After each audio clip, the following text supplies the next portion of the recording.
Chair Lorraine, if you're ready, we can start. Recording in progress. Thank you, Cookie. Can you hear me okay? Yes. Excellent. Welcome to the Sustainability and Infrastructure meeting of February 9th, 2022. Please join me in the Pledge of Allegiance. I pledge allegiance to the flag of the United States of America and to the republic for which it stands, one nation, under God, indivisible, with liberty and justice for all. Thank you. Cookie, may you call roll, please? Commissioner Robbins? Here. Commissioner Rowinski? Commissioner Rowinski, I think you're muted. Here. Commissioner Narita? Here. Commissioner Reyes? It looks like he's in the attendees rather than the panelist. He was moved over. Let me try it again. And Chair Lorraine? Here. Thank you. Due to the physical distancing protocols in place at this time, we continue to encourage public participation remotely. Information on how to provide public comment is explained at the bottom of the published agenda. There are two ways to participate. You can join the Zoom meeting by clicking on the link at the top of the agenda, and you can use the raise your hand button to be called on at the appropriate time. You can also join by phone. Phone-in participation can be done by calling area code 408-638-0968 with the conference ID number 823-8336-2759.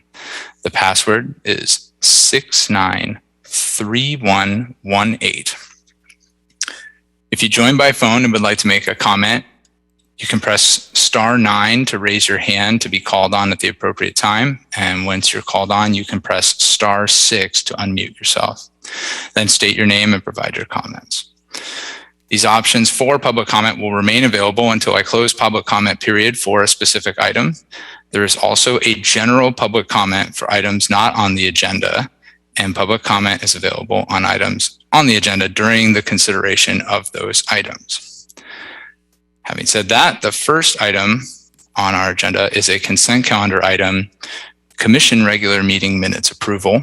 I would like to ask commissioners if they have any questions or concerns with the minutes, and if not, I would entertain a motion to approve.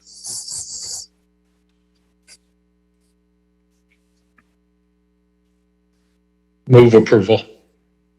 Second approval. Thank you. Cookie, may we have a roll call vote, please? Commissioner Robbins? Aye. Commissioner Rowinski? Aye. Commissioner Narita? Aye. Commissioner Reyes? Aye. Chair Lorraine? Yes. Passes 5-0. Thank you. Our next item on the agenda would be that general public comment. So this is an opportunity for people to speak on items that are not on our agenda tonight. So just as a reminder for those who might be maybe haven't joined a bunch of city meetings like this is not the time to speak on North Central Bike Lanes project or on the San Mateo walks to transit items that we have on our item agenda tonight. This is an opportunity to speak on other matters. Please also just note that because they're not on our agenda, state law prohibits us from commenting or acting on anything brought up in this general public comment. But we can hear your comments, and staff may be able to follow up on them as appropriate. If you're very interested in receiving a specific follow-up, you could send an email to publicworks@cityofsanmateo.org, and that way we have contact information to follow up on. And with that, I would like to open up the comments period. If you're on your phone, you can press *6. If you're in the Zoom meeting, you can raise your hand to make a comment. This would be the time for items not on the agenda. I'm taking a peek and I do not currently see any hands. Cookie, is that what you see as well? That is correct. I see no hands raised. Oh, I see Fry Myers.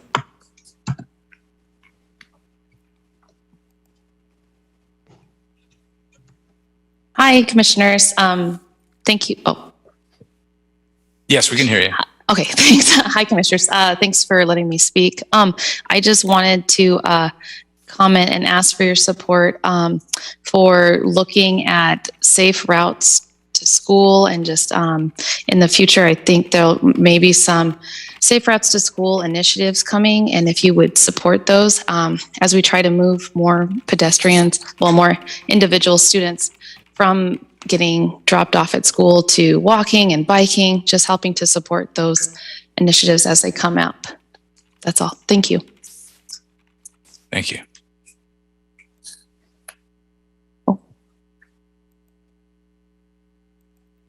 I see no other hands raised. Okay. Thank you, Cookie. In that case, I will close the general public comment at this time, and we'd like to move on to the next item in our agenda, which is the North Central Bike Lanes Project update. And I believe we may begin with a presentation by Sue Ellen Atkinson, our Principal Transportation Planner. Welcome, Sue Ellen. Hi, thank you. Let me share my screen. Okay, can you just let me know if you see that okay? Yeah, I think we're seeing excellent. Okay, great. Thank you, Commissioner Lorraine, Commissioners. Thank you for having me tonight. Sue Ellen Atkinson. I'm the Principal Transportation Planner for the Public Works Department, and I'm here tonight to share information on the North Central Bike Lanes project update.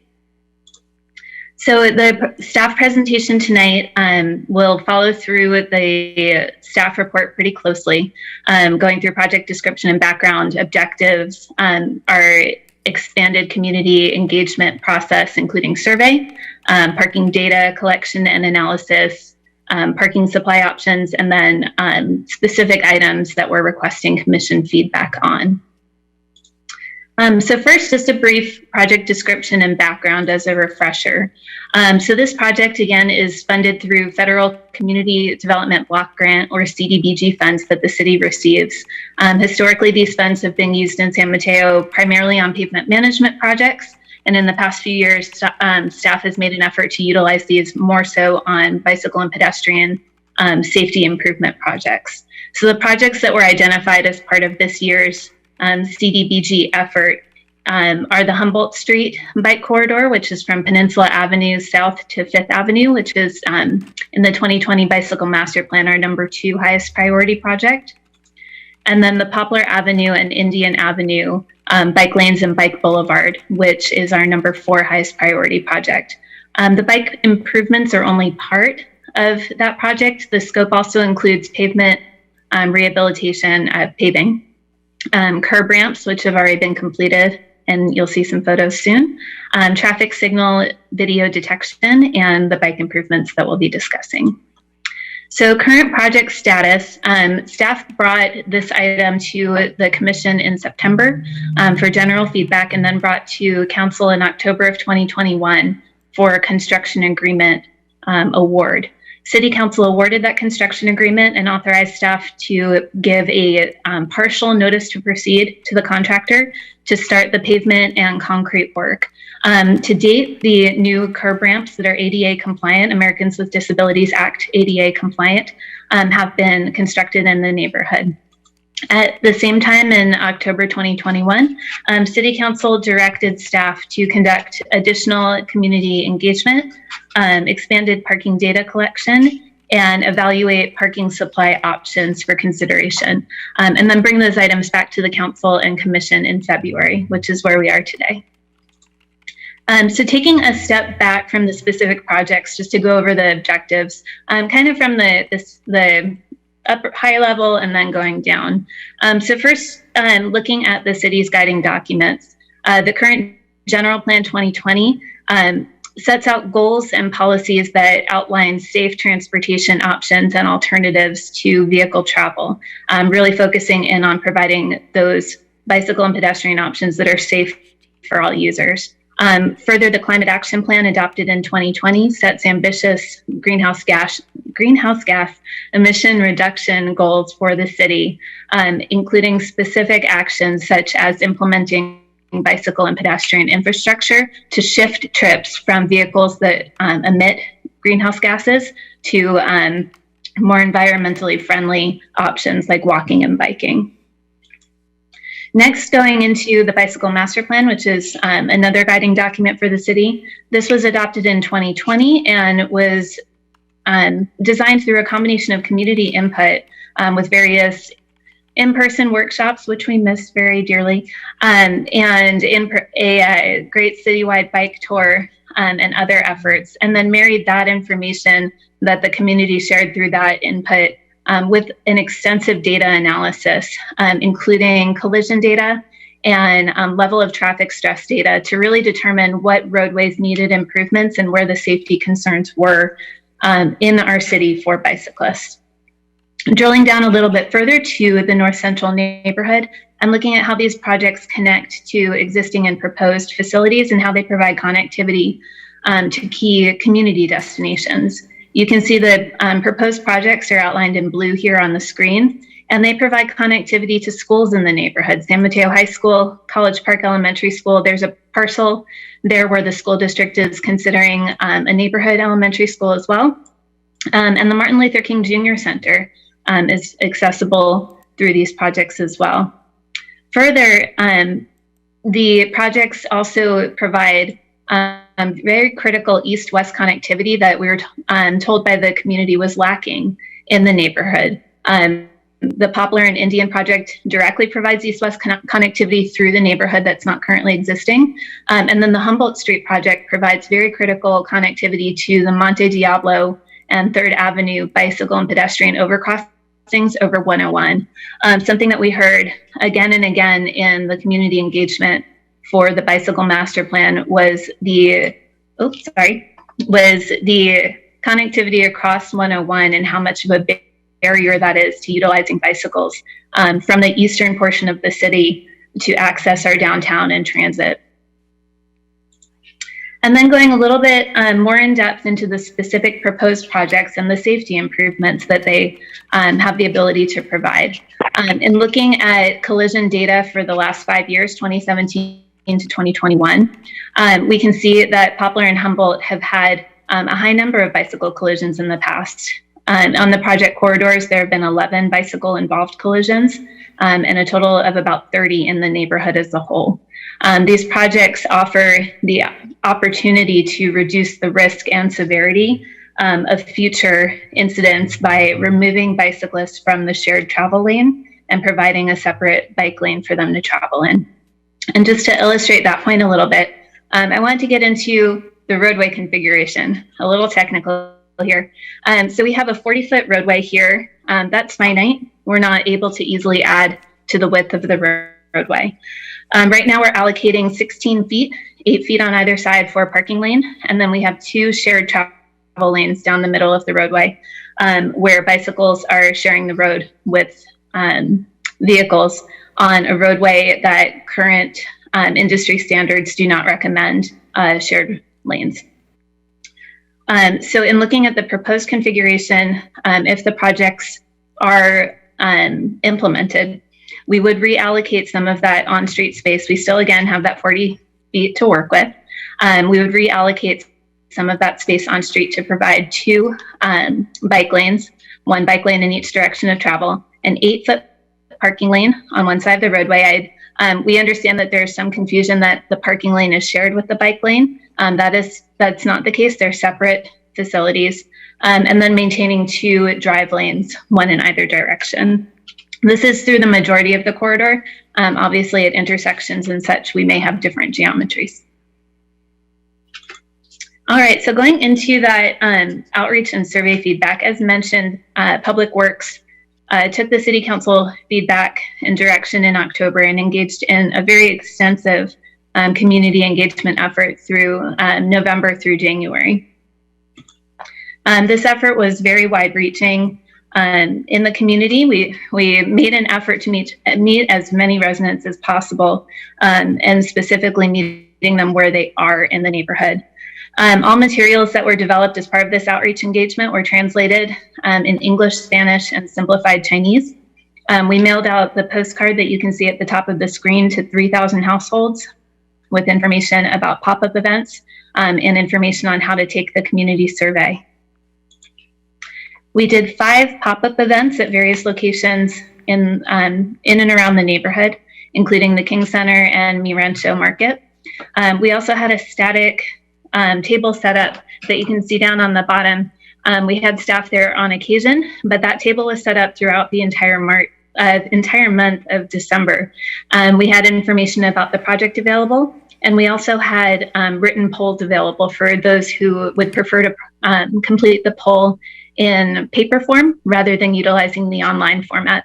At all of the pop-ups, we had written polls available, and we also handed out flyers that directed users to the online survey if they preferred that option.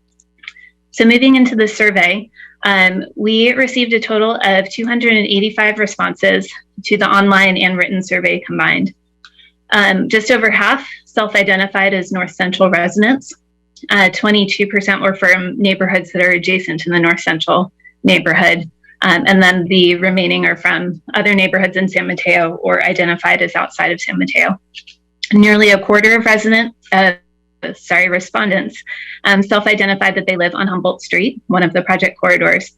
And half of the respondents noted that they do ride a bicycle as their primary mode of transportation or recreationally.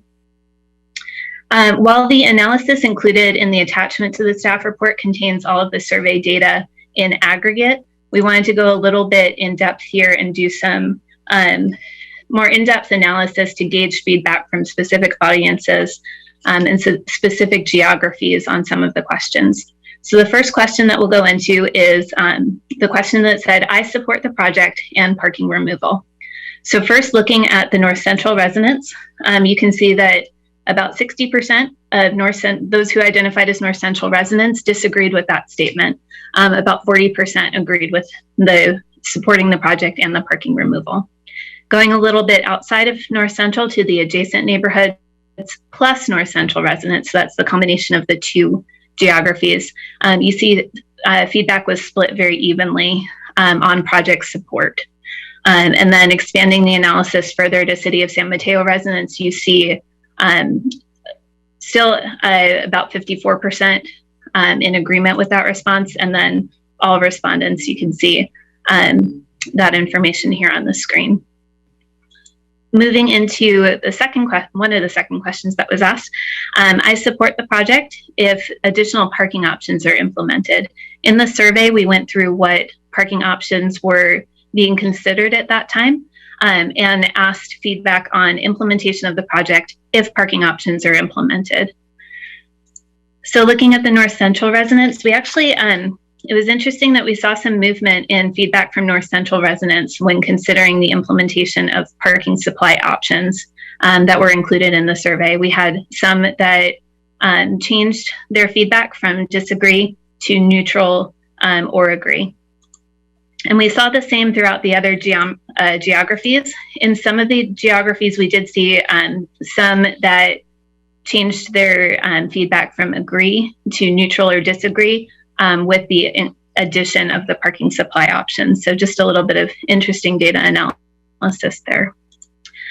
We also looked at some other key findings from the analysis to help shed some light on how different audiences viewed the project.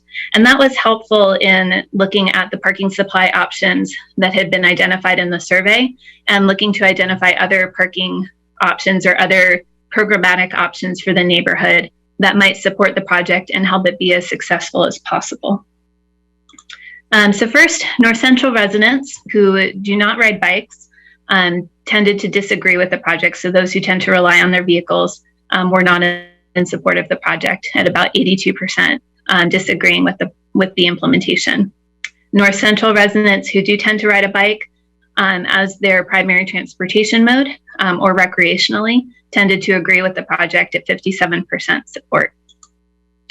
North Central residents who noted that they had household members between the ages of 25 to 64 who used active transportation or bike, scooting, walking, etc., were very split on project support, about 50-50. Longer term residents in the North Central neighborhood, those who self-identified as living there for 20 years or more, tended to not support the project implementation, with 90% disagreeing. And then finally, residents who identified as being newer to the neighborhood or 5 years or less living in North Central tended to support the project at about 62% support. So again, this analysis really helped to determine the feedback on the project from the different audiences so that we could take a look at what the parking supply options were, the feedback on that, and then how we can best support each of the user audiences to make the project as successful as possible if implemented.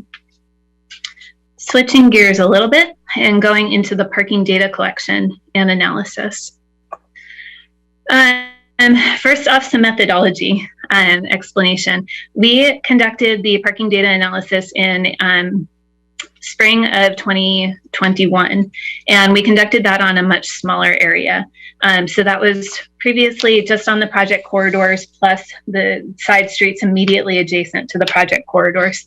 That was conducted on one weekday and one Saturday between the hours of 7 a.m. and 7 p.m. With the direction to do a more extensive parking data collection effort, we expanded that area that we were doing data collection into the whole neighborhood. So all of the roadways that are outlined in blue on the map here were surveyed. We expanded the hours. We did 2 weekdays and 2 Saturdays, 7 a.m. to 7 p.m. data collection, plus peak midnight on all 4 days.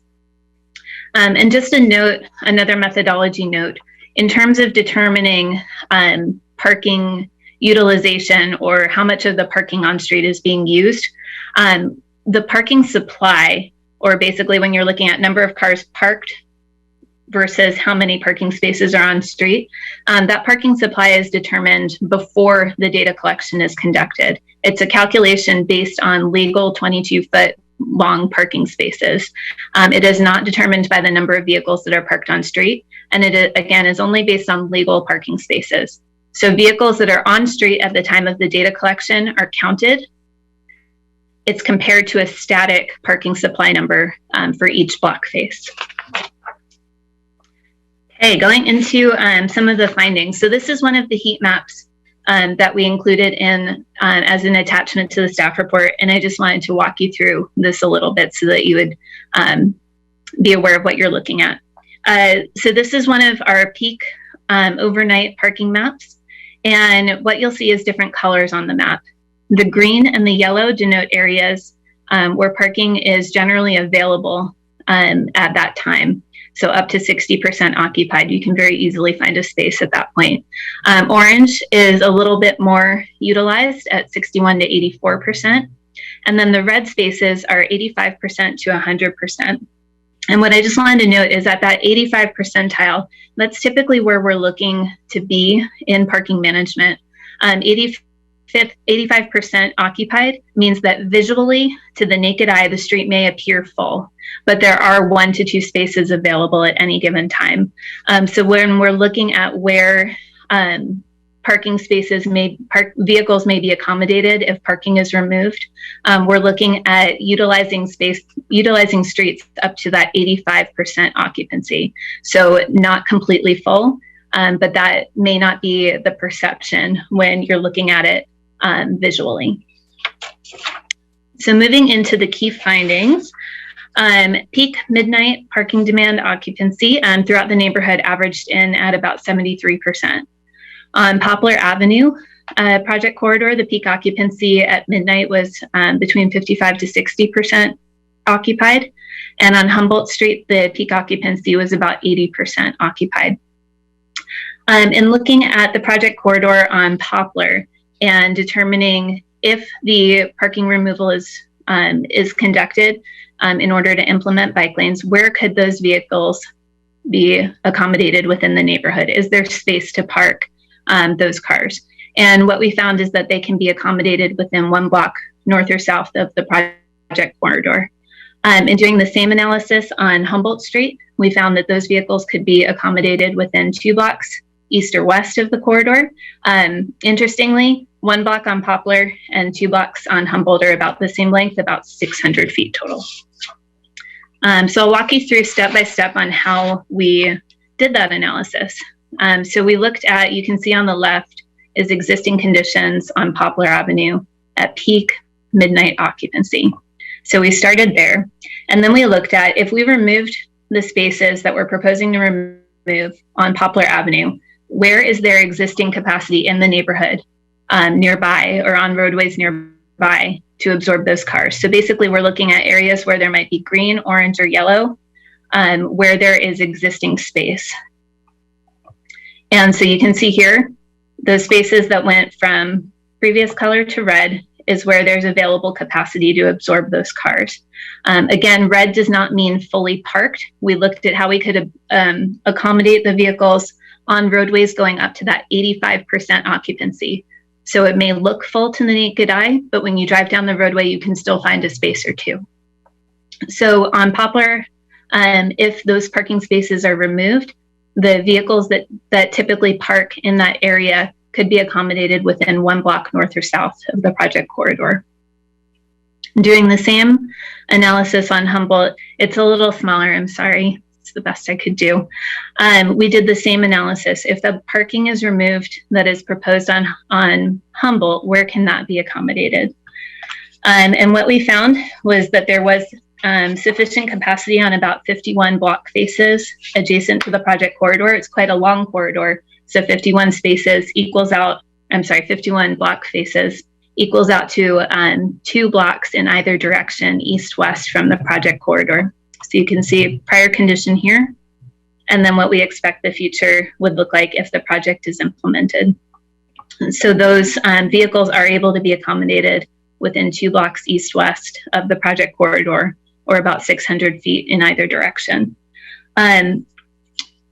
In looking at where the vehicles can be accommodated, we did, again, take those adjacent streets up to 85%. And we acknowledge that the removal of parking and the increased parking on other roadways is certainly an impact to the neighborhood. What we were looking to do is to determine if there are available spaces at the peak parking times in order to accommodate those vehicles. Going into parking supply options, the removal of parking in a neighborhood that is as densely populated as North Central is not something that we as staff take lightly. And to that end, we look to find options to enhance the existing parking supply in an effort to balance the trade-off of this project. So I'm going to walk you through each of those parking options and just give a little general overview. So these are the 4 parking options that were included in the community survey, just to orient you. The first is driveway and corner red curb. So this is the installation of red curb markings at driveways and at corner curb ramps to deter illegal parking. The issue that this addresses is safety, illegal parking, and hesitancy that we heard in the neighborhood of using one's driveway because there's concern that you might be blocked in and not be able to get out of the driveway when you need to.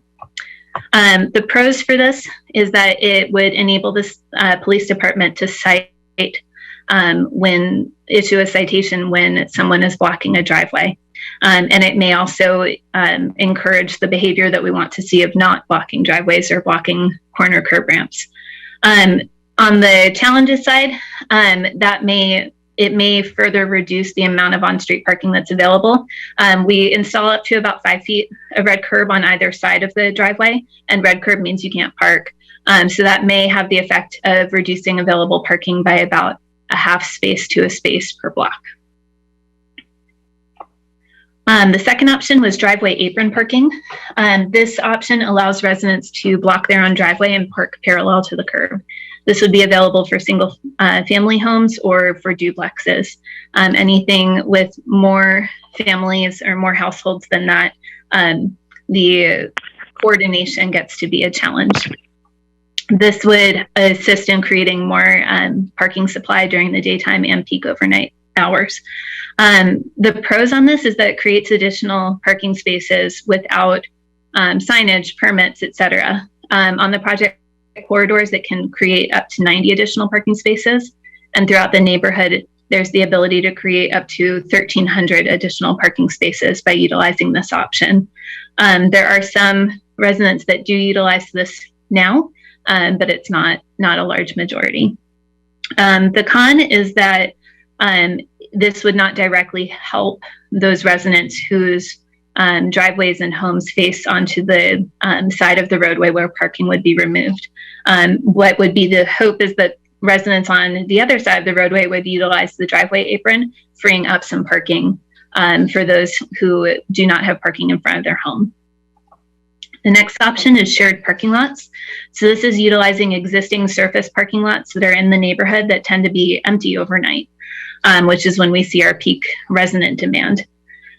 This has the ability to create up to 250 parking spaces, give or take, and it utilizes parking that is vacant during the overnight hours when resident demand is the highest.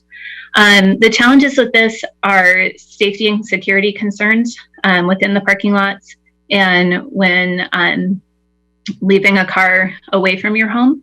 And also the city would be entering into agreements with private property owners, which may come with a cost that is unknown at this time. And those private property owners would have the ability to cancel that agreement at any time.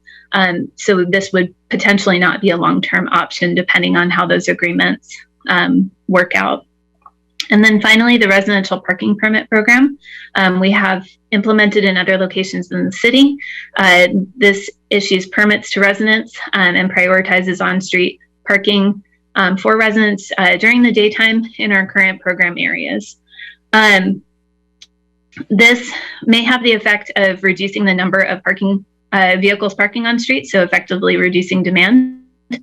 Under the current policy, resident vehicles are not an approved parking generator, and the implementation of a program as large as potentially the full North Central neighborhood would require additional staffing, additional enforcement, and additional funding that has not yet been identified. And for all of these options, this would rely on partnership with our colleagues at the police department for parking enforcement and to determine the to evaluate the appropriate amount of parking enforcement to make any of these programs successful and to support implementation. So looking at the survey findings, we looked just at North Central respondents primarily for the parking supply options. In terms of extended red curb, there was a sentiment that it wouldn't really benefit the neighborhood. From the staff perspective, I would just remind you that that gives the ability to cite those who are blocking driveways. Driveway apron parking had a bit more mixed feedback, with the majority thinking that it would or possibly would benefit the neighborhood. Parking lot sharing was a bit more popular. And then residential parking permit program had support from North Central residents. Looking at supplemental parking options, these options were not included in the survey. They were either discussed prior to the survey or they were discussed once we looked at the feedback from the various user audiences and how we could better support them. So the first that I wanted to bring up is shared overnight parking in the bike lane. This is something that we had heard requests about and we looked into quite extensively. So I just wanted to go through it a bit. This option would permit parking in the bike lane for overnight hours only. The good thing about this is it provides on-street parking during peak overnight demands, but there are quite a few challenges with this implementation. First, in the design, the roadway center line would be moved and a vehicle parking in a bike lane is wider than the bike lane. I'll show you some visuals in just a moment to depict that, but the vehicles would be overhanging the bike lane and any car traveling in the travel lane would have to cross the center line to avoid a vehicle that's parked there. we've spoken with other jurisdictions that have implemented this option, and they've had issues with parked cars not moving at the designated hour. So that would require quite a bit of enforcement and potentially towing to make sure that those bike lanes are available during the daytime hours. If vehicles remain parked in the bike lane, that would require the bicyclist to swerve into the travel lane in order to get around a parked car. So giving you a little bit of a graphical image on what I was talking about with the center line moving. Here's our existing roadway with the parking on either side and the 2 shared travel lanes. And here's our proposed configuration with 2 bike lanes. Currently, the center line goes through down the center of the roadway. In reallocating space and implementing bike lanes, the center line would shift over. There would be a bike lane and a travel lane on one side of the roadway, and then travel lane, bike lane, and parking on the other side. So it's a little imbalanced. In looking at that as it relates to a vehicle parking in the bike lane. So here you can see a vehicle is parked on that bike lane overnight. The vehicle is wider than the bike lane, so it would overhang the striped markings for the bike lane into that drive lane. If a vehicle is coming up from behind, it would have to cross over the center line to clear that parked vehicle, and that would cause safety concerns for those drivers. Some other options that we considered in looking at feedback from the survey is working with our Parks and Recreation colleagues to do enhanced program outreach for the Senior Get Around program in the North Central neighborhood. This program provides subsidized transportation options for adults who are 60 years of age and older, and this would support options to reduce reliance on vehicles if the program were something that worked for those residents. Similarly, the city offers an on-street accessible parking space program currently. That's currently a fee-based program, and that installs accessible parking spaces on street adjacent to ADA compliant ramps, of which we have new ramps on the project corridors. We would propose to implement these free of charge where requested. And then finally, another option would be to consider doing a neighborhood circulation study, doing a broader study to assess circulation options for the neighborhood. Something that we heard occasionally during the outreach was questions about why we don't change some of the roadways to one-way, or questions similar to that. That would give us the ability to consider those options. Although we have done some analysis, and converting roadways to one-way does not necessarily mean that we can fit parking and bike lanes and the one-way travel on the roadway. Again, we have finite right-of-way width on every roadway. And then it would give us the ability to evaluate other needs and barriers in the neighborhood. So we're finally at commission discussion and feedback. We've provided 4 questions to guide the commission discussion tonight, and I'll come back to this slide as you're having your discussion later. The first discussion question is, which parking supply options should be considered for implementation to address ongoing parking concerns? Secondly, what feedback does the commission have regarding alternate program options? Accessible parking spaces, the Get Around program, shared parking in the bike lane. Third, what feedback does the commission have on the consideration for a future, more comprehensive circulation assessment in the North Central neighborhood? And finally, as proposed, should the implementation of the bicycle improvements move forward? The commission's feedback on all 4 of these questions will be utilized to help develop the staff recommendation to council. And moving into next steps following tonight's presentation, staff will take feedback from the commission and public comment, and again, utilize that to formulate the staff recommendation for the upcoming February 22nd City Council meeting. Following that meeting, the project will move forward in one way or another. And we just wanted to note to neighborhood residents that there is paving work in the scope of this project, regardless of the decision on the bicycle improvements. So there will be additional construction work in the neighborhood to implement the repaving of the roadways. You should expect to see construction activity following the council date for that paving effort. And neighbors should expect to receive a notice before the upcoming construction work. So with that, that concludes the staff presentation, and myself and Azalea Mitch, our Public Works Director, are available to answer questions.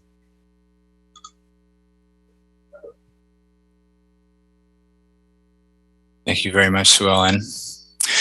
So for all on the meeting, especially those who may not have attended SIC meetings or other city meetings too much or recently, I just want to remind you that of the format that we're going to proceed with here. We just received a presentation from staff on the project. We're now going to go into commissioner questions. So questions from the commissioners to staff about what we just were an audience to. And then we will take public comment on this item. So there is an opportunity to give public comment. It will happen after commissioner questions, and following public comment, we will have some final comments by commissioners. So that's how these things go. And with that, I would like to see if commissioners have questions for staff based on the presentation. And I saw Commissioner Rowinski's hand raised, so please go ahead. Thank you. Sure. Yeah, no, I'm not going to open up with questions, but my question is, when in this meeting do we respond to the 4 questions posed by Sue Ellen? Is it at the conclusion? Yes. I would think it would make the most sense to have that be comments following public comment. Sure. Thank you. All right. Thank you. I see Commissioner Robbins' hand raised for questions. Please go ahead. Thank you. Great. Thank you. Yeah, just a few questions. Great report. Lots and lots of work and lots of outreach. That's appreciated. One sort of fundamental question, which I think is goes back in history. You know, I really have to dig back to look at the earlier versions of the bike plan, but has there been any consideration, or was there, to, rather than using Humboldt as the north-south piece of this, using Delaware? Is that something that was considered? And if so, why was it? Obviously, it's not a high priority item on our plan. Sure. Great question. That was considered during the bicycle master plan development, and that's something that we have heard as part of this project moving into potential implementation. Humboldt provides connectivity north-south from Peninsula Avenue down to 5th Avenue with no breaks. There are the crossings at 3rd and 4th connect to the bike and pedestrian overcrossing at 101, and this also provides connection to the Monte Diablo future bike boulevard, but very close connection to the bicycle and pedestrian bridge that's existing.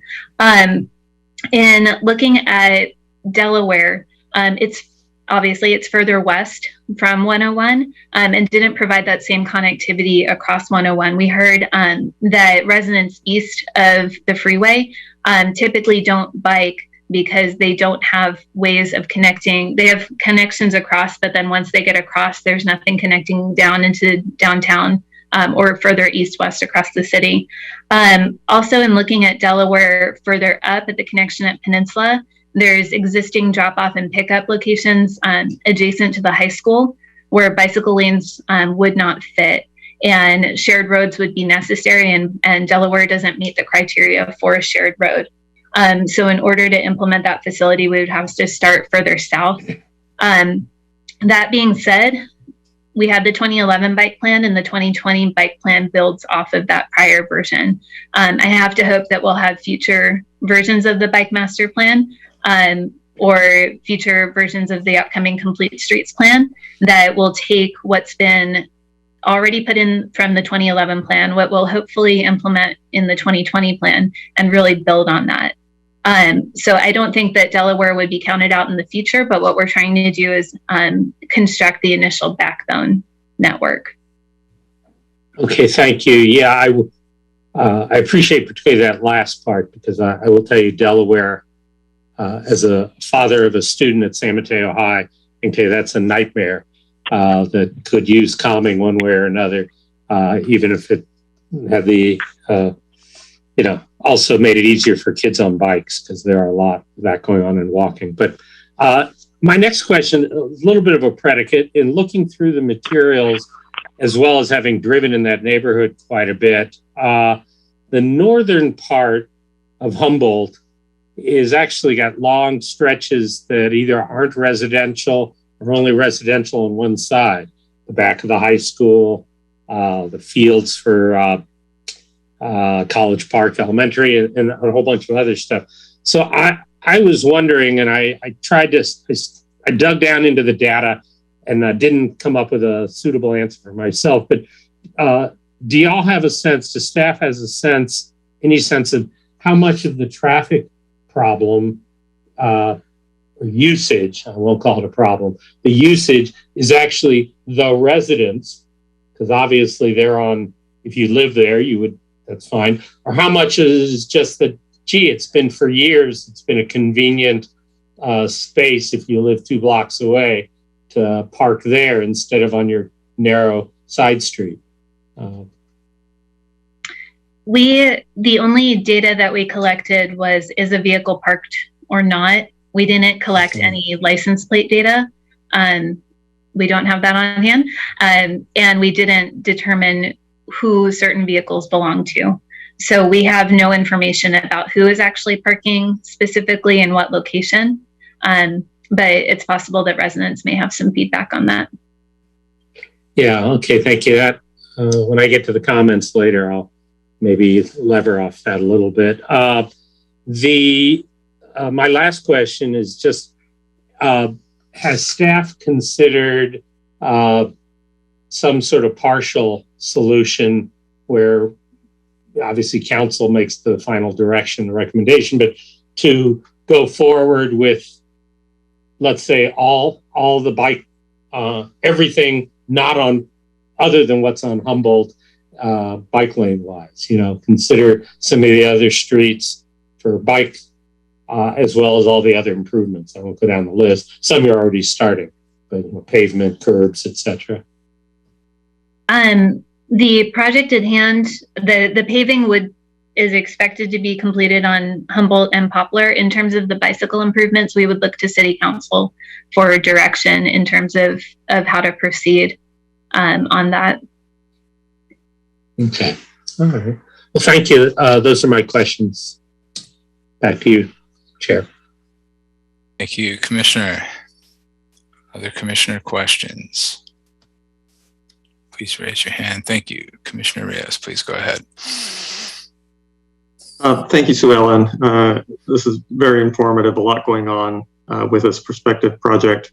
One of the concerns that you made reference to that came from the community with regards to using driveways was that of the risk of blocked driveways, so they can't get out. And I'm wondering, one, do we have any information of the frequency of that? And two, how quickly can cars be towed if a resident calls for a tow? Those are questions that we would have to ask our colleagues at the police department to chime in on. All of the requests go directly to them. So in terms of frequency, that would likely be something that they could determine from volume of calls and time of day and such. We've heard it's an issue colloquially. Walking through the neighborhood, there are not many driveways that do have red curb that would deter that type of parking. That's why that's an option that we've presented as offering to the neighborhood. And in terms of how quickly a vehicle could be moved, that would also be best answered by the police department personnel. Okay, that seems like it would be valuable data to have.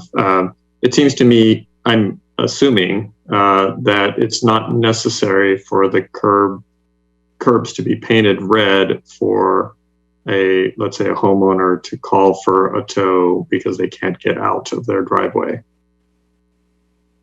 Is that an accurate statement? I believe that there's a certain distance into the driveway where a vehicle needs to be encroaching. But in terms of the red curb, it extends further away from the driveway than just where that driveway cut is. So that visually alerts drivers that they should not be parking in that location. So it is a behavior adjustment mechanism, but it also means that citations can be given. I think what I hear you saying is citations can be given under two circumstances. One is if a parked car is encroaching a certain amount in the driveway, and then if there's a red curb, it gives more space. And if you're encroaching in the red zone, then it could also be towed. So it actually widens the field. But if someone is encroaching, they can be towed. Is that a correct statement? That's my understanding, but again, we can confirm that with our police department colleagues and let you know for certain. Okay, I would highly advise getting concrete information on that data point, and I'll make some comments about that later. Secondly, what do we know about bikers in the area? So the survey had, some responses from bikers. Do we have any more, either anecdotal or quantitative data about who's biking in the neighborhood? We have the data from the community survey that we conducted, as you mentioned. We have data from the California Healthy Places Index that this neighborhood ranks in the 90th percentile for active transportation, such as bicycling. And we can see from the volume of bicycle-involved collisions in the neighborhood that there are bicyclists in the area. In terms of demographics of those bicyclists, we don't have that data readily available. Mm-hmm. And I'm sorry, can you characterize a little more this 90th percentile of what it is that you're referring to there? The Healthy Places Index is based on census data. It's collected and distributed for the state. So the North Central neighborhood, the census tracts in that neighborhood rank in the 90th percentile in the state for use of bicycling. And so in the 90th percentile, can you characterize that more? Does that give us like some quantitative sense of, what percentage of the neighborhood uses bikes? I don't have a more qualitative analysis of that. It is the highest percentile ranking of any neighborhood in the city of San Mateo. I can give back feedback. Okay, that would be interesting to know because obviously part of what's happening, it seems, well, I'll comment on that later, but having a little bit more concrete understanding of who's biking and what 90th percentile actually means in practical terms, is if nobody in another neighborhood is biking, but here we have 5 people, right? That sounds like it could be a lot, but statistically, it would just be good to understand a little more what that actually means. Can you talk about the accident rate? I've been told that North Central has a very high accident rate overall relative to other neighborhoods, and somebody cited 30% or something like that. Can you talk a little bit more about that? That was possibly a citation from the staff report. In looking at the 5-year collision history throughout the city, there are about 30 collisions in the North Central neighborhood, which represented about 30% of collisions in the city during that 5-year period. And then 11 on the project corridors. Okay. And my last question is on the one-way streets. So you commented that one-way street doesn't necessarily improve and I can't remember now exactly what words you used, but doesn't necessarily help the picture. So can you talk a little bit more about that?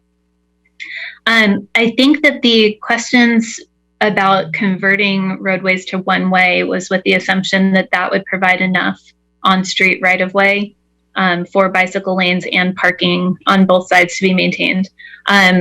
We haven't done an in-depth analysis yet, but on roadways that we have examined, other north-south corridors, there's not enough right-of-way available. They are narrower than Humboldt, and there's not enough right-of-way available to accommodate bike lanes and parking lanes and the one-way travel lane. So it's not necessarily a case where you remove a travel lane and you're able to have on-street capacity for the other uses. And that sounds a little counterintuitive, because it didn't we hear that there's going to be two, we're going to have 2 lanes of travel for cars and 2 bike lanes and parking, and parking on one side. And if you have 1 lane of one direction, wouldn't that create some space potentially? It does for Humboldt. Uh-huh. But but other not roadways on that Grant. South don't necessarily have the 40. Oh, got it. That you Okay. have. Yeah. Yes. You're I working see. with a different total value. Yeah. Grant, for example, is very narrow. Correct. Okay. Those are all my questions. Thank you. Thank you, Commissioner. Any other commissioner questions? Commissioner Rowinski, thank you. Oh, you're muted. Okay, super. Let me lower my hand. Okay. So just before I begin my my questions to staff, I do want to I do need to disclose that I have met with residents of North Central, both in the affected areas of both Humboldt and Poplar. And in addition, I've met with the representative from the Move On Silicon Valley Bike Coalition organization. So I just want to put that out there. Meeting with these individuals was done to help me prepare for this meeting. I do have some questions here. Sue Ellen, on your presentation, and you just mentioned too that this area of North Central has what appears to be a very high bike ownership, ridership. But, here's where I'm confused is I do recall seeing some data from the survey that said roughly about 72% of North Central residents use a car to go to work. In addition, as we discussed, there is no, the school that is in North Central, the elementary school, is an immersion school. So the parents have to drive their kids outside of North Central. So to me, I see a lot. I just want to, I'm not understanding the dichotomy between this high bicycle, the use of bicycle as primary mode of transportation, but yet I see the statistics that said 72% use their car for work. We know that most of the parents in North Central have to drive their kids to another school. When I spoke to the residents, they told me they use a car to go shopping. So can you explain the difference? Sure. I think there are 2 factors I'd want to point to. The first is the community survey feedback. We did an extensive community engagement effort, but we in total had 285 responses to that survey, and only about half of those were North Central residents. In contrast, when sending out mailers about this project to the full neighborhood, we were sending 3,000 mailers. Oh, so we're getting feedback from unfortunately, despite a really huge effort from a small percentage of North Central residents, small percentage of residents in general. So I would point to that, first of all, that there were a lot of voices that were potentially not heard. Not out of in the community engagement, correct. And in looking at primary transportation to work, I would look at, again, the feedback for the survey and the number of households in the neighborhood. But also I would look to the fact that while you might use a vehicle to get to work, you might be able to use a different option for recreation or to go to the market or something of that nature. Right. So I think that traveling to work or how you're bringing your child to school may not necessarily be the mode that you're using for all of your trips. But really, I think the root of that is the contrast between the number of residents that provided feedback through the survey and the voices that did not. Okay. All right. Okay. That may explain that. There was a question from a San Mateo resident. And it says, please clarify how left turn pockets will be retained on Humboldt at Poplar when bike lanes are added. Sure. As part of the design, we staff conducted operational analysis for traffic operations for the project corridors, in part to determine if, rather than removing parking, turn lanes in various locations might be able to be reallocated instead. In that location at Poplar and Humboldt, that is one of the few locations where additional parking spaces on the east side of the roadway are removed because we operationally need to maintain that turn lane for right now. If in the future the travel patterns change, or if and when the interchange configuration changes and Poplar is no longer freeway access, then that configuration and design can be reevaluated. But for right now, in this design, the bike lanes would be maintained and the turn lanes at Poplar would be maintained. Okay. All right. Thank you. City Council will be approving the city's revised ADU JADU ordinance. And I think it was council's decision to exceed the square footage that was recommended by the state. And as a result, that could mean if we have larger ADUs, that could mean more cars. And my understanding too, North Central could be a place where there could be ADUs and JADUs. Any comments on the impact of that? It might be too early, by the way. But I think that's just another element in this mix here. Right. I can start off and then I'll see if Azalea has anything that she'd like to add. In terms of ADUs and JADUs, the state limits cities in requiring additional parking. And that's something that we're seeing throughout neighborhoods, not just North Central, throughout neighborhoods in the city. And that could result in increased vehicle use and vehicle demand. In providing alternatives to using vehicles for new residents, we may be able to limit that vehicle demand and on-street parking demand because new residents may be able to bike or walk or take transit, preview of our next item, rather than owning a vehicle or driving. So if Azalea has anything to add to that, if I missed anything. Hi, good evening, Azalea Mitch, Public Works Director. Thank you, Sue Ellen. The only thing I will add is that is a question that we are being asked, citywide. What will the impacts of the state law and ADU opportunities bring to the city?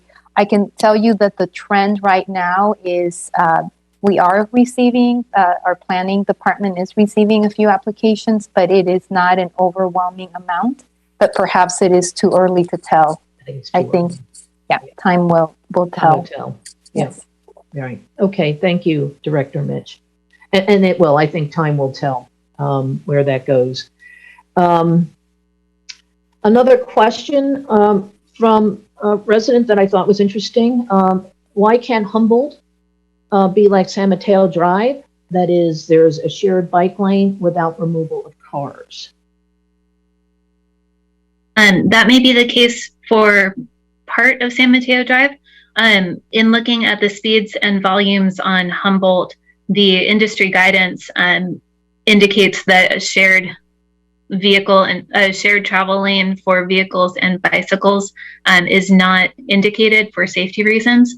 That is the current configuration that we have that's resulted in the collision data that we've discussed. So current industry guidance is based on vehicle speeds and volumes, and Right. indicates that a class 2 striped bike lane would be appropriate for this facility. For Humboldt. Okay. And Poplar. And Poplar. On Indian, for example, you can see that a bicycle boulevard is recommended, and Right. that's because it's a different roadway characteristic. Okay. Commissioner Robbins asked about why Delaware was not considered. Why not Amplet? Amplet does run parallel along the freeway, and then I would say an Amplet Humboldt connection. That is, you've got Amplet running east, curves around into Second, and then intersects with Humboldt. From there, then you can continue further south to, in this case, Fifth Avenue. Amplet is a narrower roadway than Humboldt, so we would have to remove all parking. There's one parking on one side of the roadway on Amplet that would have to be removed. That would provide bike lanes and 2 10-foot vehicle travel lanes. Amplet is a roadway where we see more trucks, and 10-foot travel lanes are not ideal when you have larger vehicles like trucks. On most of the project corridor, we're able to propose 10 and 11-foot roadways. But on Amplet with 2 5-foot bike lanes, that leaves 20 feet to be divided between 2 travel lanes. So aside from the connectivity concerns where Amplet dead ends at Second, there is the roadway width and complete parking removal that would be required on that roadway. That might be an interesting one for a one-way. If you just had one travel lane, then you can keep the cars parked and then have a bike lane. Cars for hire, Uber, Lyft, there's still taxis out there. Even Get Around, or the county's riding service. If the bicycle lanes are implemented and they're picking up a client, do they park in the bike lane? What happens if, and assume, how would that work out? It's likely that they could pull into the driveway for the residential unit.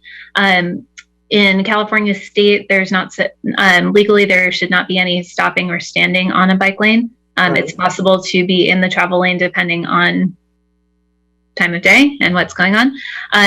But we also see occasionally parking across the street and picking up an Uber or a Lyft or similar vehicle in that fashion. But pulling into the driveway would likely be the first option.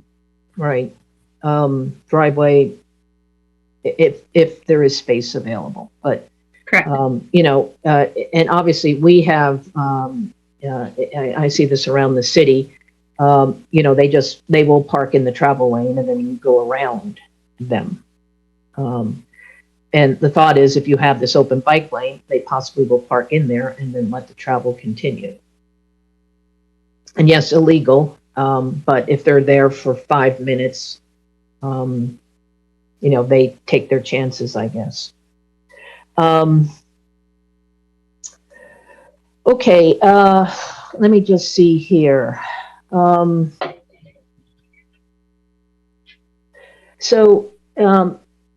I think what would be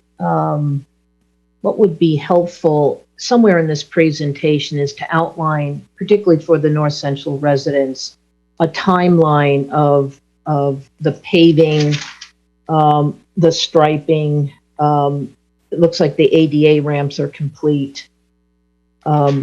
Something along those lines, I think, would be useful for the residents to understand, maybe during this, and actually during this presentation, just to give people a sense of timing. You've mentioned the February 22 meeting with City Council. Is it during that meeting that the recommendation, particularly related to bike pathways, will be made, or the direction will be given from Council during that February 22 meeting? Correct. Yes, okay. That is the case, and we are currently working with a contractor to get their schedule. But we would be giving them a notice to proceed on the 23rd for all the paving, and then we would work with them on a change order if we're removing the scope for the bicycle lanes. So it is grinding and overlaying, and so we will be working with them on their schedule so that they can provide the notifications to the residents. Right. So what I hear you saying is on February 23rd, the notice to begin the paving. Mm-hmm. The ADA ramps have been complete. We have traffic signals. I saw. I thought I heard curbs. Will curbs be put in with the paving? I believe that work was done with the ADA ramps. So Okay. the concrete work has been done. It's really focusing on the paving. So indeed, it weather dependent too. We're having beautiful weather. It's not good for the state, but it is good for construction. Right. So, but they are anticipating receiving, because right now they're on hold, and so they have to remobilize. We do this in the winter anyway. There's no paving during the winter. But we're expecting to give them that notice to proceed on the 23rd, and then they're planning right now the notifications, and we're awaiting their actual schedule. Right. And so when do you anticipate council making a decision on the configuration of the bike lanes? On the 22nd. Because Okay. we have no more time. We awarded the contract, so that is the only scope that we would be looking to either change or keep. Right. Based is the on bike their lanes. decision. Right. Exactly. Right. The paving's moving ahead. The ADA ramps are complete. The curbs, the signals, all Cameras. cameras, all of that is all right. Yes. Okay. All right. And I think that information is useful for everyone. It's a nice level setting. Yes, so we are working on the outreach to let people know that, the work, they will see construction on the streets related to the paving. Okay. All righty. Thank you. No more questions. Thank you, Commissioner Rowinski. Vice Chair Narita, thank you. Please go ahead. Thank you. And thank you to Sue Ellen and to Director Mitch for responding to some of my questions, a laundry list of questions that I had for the meeting. I appreciate it, as always. A couple things that I wanted to clarify still, and is that, Sue Ellen, can you walk us through maybe a little bit of like the latest research or whatnot? There in the comments from the community, I think there's differing opinions on, well, do we we shouldn't build a bike lane because no one's biking, or if you build a bike lane, I will use the bike lane. So could you just give us a little bit of what's the latest in your professional experience of bike lane usage increases or not once bike lanes are built? Sure, I can do my best. It is I think you got it correct that it's a bit of a chicken and an egg sort of situation. People are stating that they're not biking on these roadways because they don't feel safe.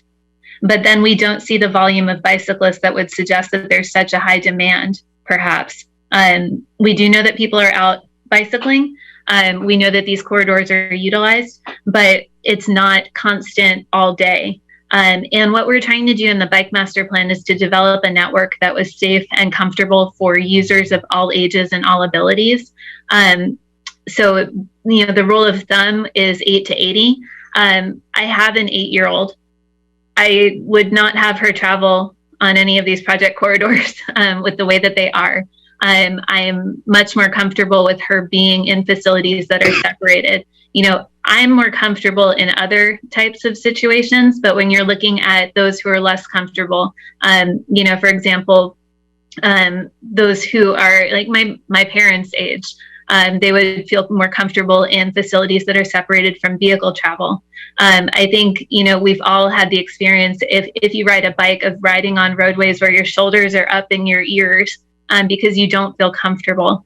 And so I think that that's something that we're seeing in terms of people not being out and about and feeling comfortable in riding in facilities on roadways like this. But then we also get the feedback, nobody bikes here, why are you building a bike lane here? So what we try to do, and what you'll see in the Bike Master Plan network, is we try to find the right fit of facility for each roadway. We talked about before, there are a number of bike boulevards throughout the city, and those are on lower stress roadways. But we do want to provide that connectivity throughout the city, provide that north-south and east-west connectivity. And that does involve implementing bike facilities on those roadways that aren't conducive to bike boulevards and that do need those separated facilities. And that's where we get into the trade-off of the narrow roadway space and how do we fit it. But it's not going to be a case where you build new bike lanes and all of a sudden they're just packed with people. We need to get there over time, and we need to have the connected network throughout the city. But we do need to take those baby steps in putting in those facilities that separate bikes from cars and make it feel more comfortable for people who maybe aren't as courageous in biking with fast moving cars, but would get out on their bikes if they had a safe place to do that. So a bit of industry guidance and a bit of what we hear and what we see. But it is in some ways a chicken and an egg sort of situation. But in providing the facilities that are the right fit for that roadway, we do expect that we will see more bicyclists choosing that option.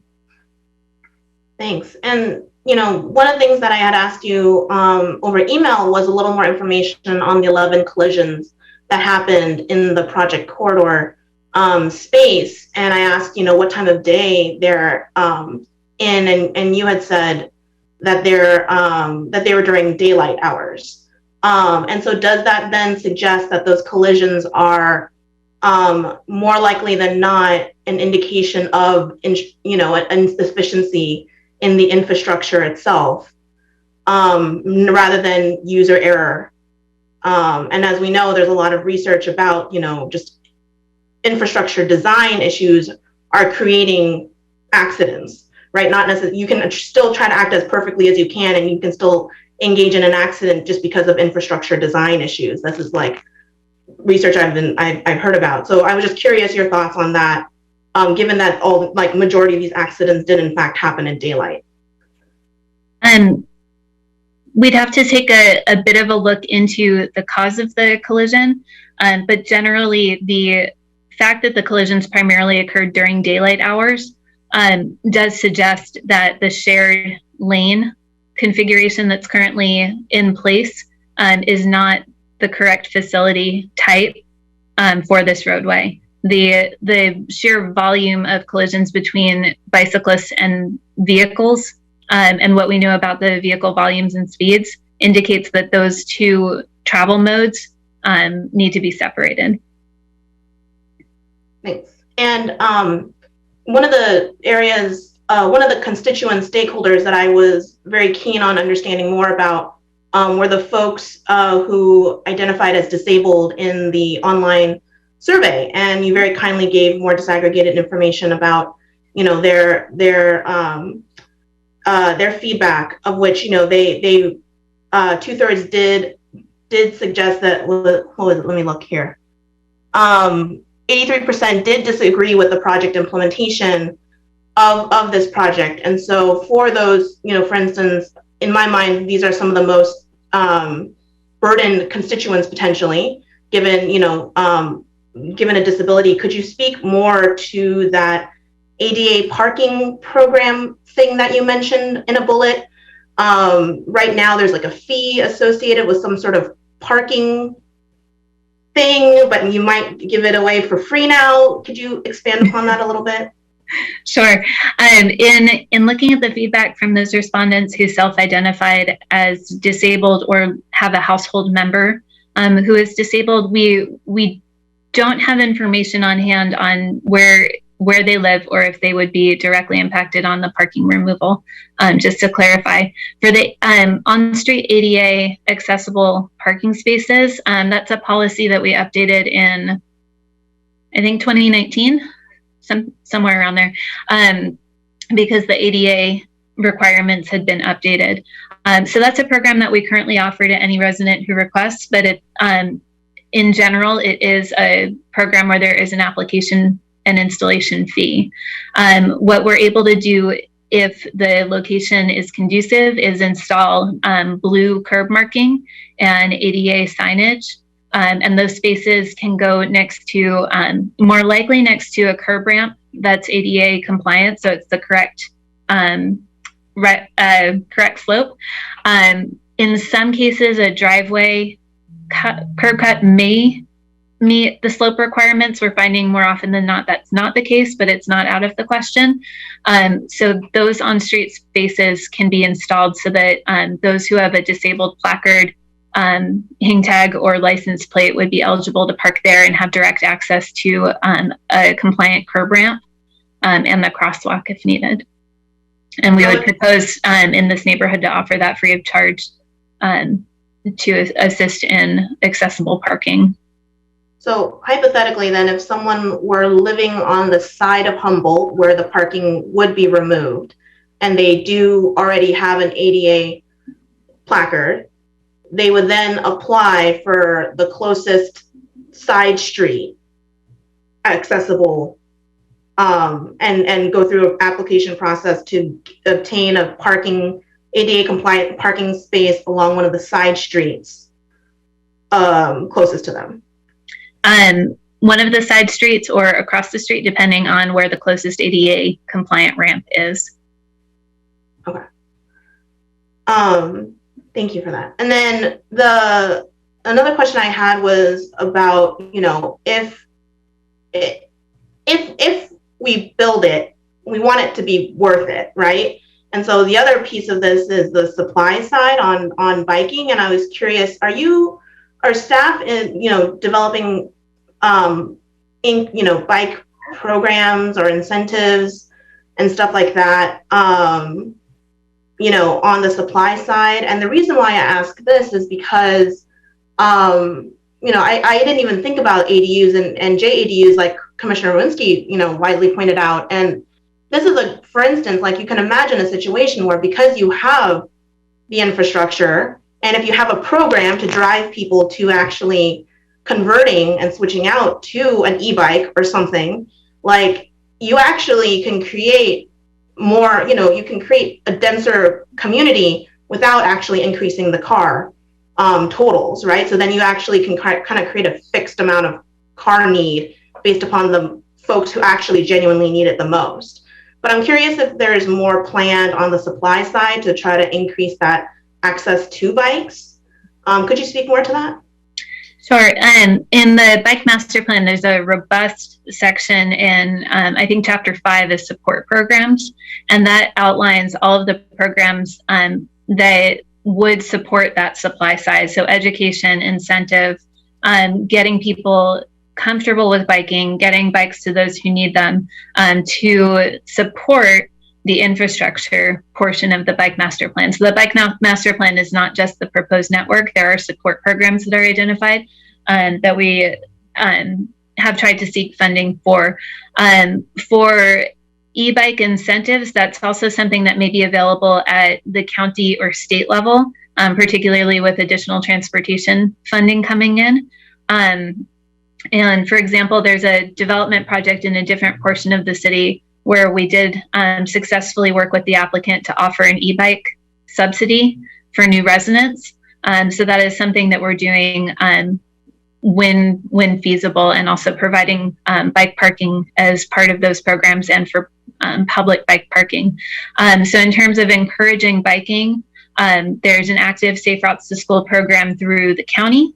We hope to be more active in that in future years in the city, and then working to fund and implement the support programs to encourage the use of bicycling. We also have active bicycle support and advocacy groups that are in the community as well, that are more directly engaged with the residents in some cases.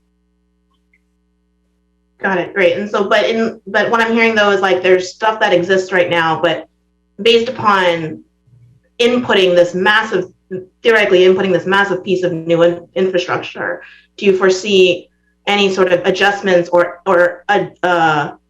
more programming or more incentives or incentives potentially for the folks in this community Stuff like that. How, if at all, could those types of things be interwoven into your existing plans?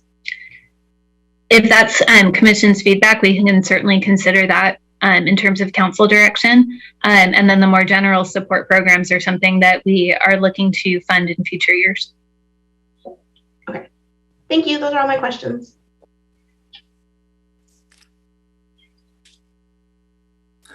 Okay. Oh, I see commissioners have raised their hands for some more. All right. Commissioner Reyes, go ahead, please. I think Commissioner Orinsky was ahead of me, so I'll defer to her. Okay. I'd let you go. Anyway, I just have a few more questions here that I thought of as I'm listening. And I think this might be with questions for Director Mitch. I just want to go back to the timeline and understand this. So the February 22nd council meeting, obviously important to continue to move forward with the paving, and then what do we do with the bike lane configuration, the bike lane guidance or direction? So if the paving starts on the 23rd, the paving needs to be done, and then that's followed by striping. And the striping at that point will be either, it could be the striping to accommodate the dedicated bike lanes, or it could be striping under the current configuration if the bike lanes are not approved, whatever that is. What is the time frame from the time the paving starts, let's say on the, what looks to be could start as early as the 23rd of February, and when the striping begins? So it actually, if the contractor has all the supplies, because we are having supply chain issues, the paving can take a week, and a week later, the striping could start. Oh, okay. However, it depends, because if the bicycle infrastructure does go through, there are material issues with the green thermoplastics that are used to actually, so that could take longer. So we don't know right now, and that's done by a subcontractor. So we're actually working on getting their schedules and getting a better sense on what the impact would be, if the bicycle infrastructure, it does go through, then on that supply. Right. So, but if it's, and so we've also talked about, if there are issues, maybe we use paint and instead of thermoplastics, but then that brings in another issue. So I can't give you on the striping. It's a little bit uncertain right now because of the impacts we might have depending on the scope of work. Right. But in an ideal situation, it would be a matter of weeks. It would be, yeah. So the paving of Poplar and Humboldt, which I heard, if I followed you, will take a week. The segments will take a week. I don't know about depends on how the contractor is mobilizing. And I can certainly follow up with better detail because we've been communicating with them so that they can actually be ready. Right. But they're large segments. So, and the coordination, notification, letting people know that, access will be limited. But it would be a matter of a few weeks. So I would say, within a month, if we have no supply issues, for all segments to be paved and striped. But right. We will, with the notifications, we will let people know. And we're also doing slurry seals, so that goes faster. So it depends on the treatment. But we are estimating that this be done, by the spring. Yep. Okay. But it could conceivably be a month from February, we'll say 23rd, for lack of a better start date. And the reason I'm asking that, and I'll follow up on the comments side, is, I'm curious in terms of when if the bike lanes are approved by City Council as is, some of those parking supply options that we've been discussing. and their implementation.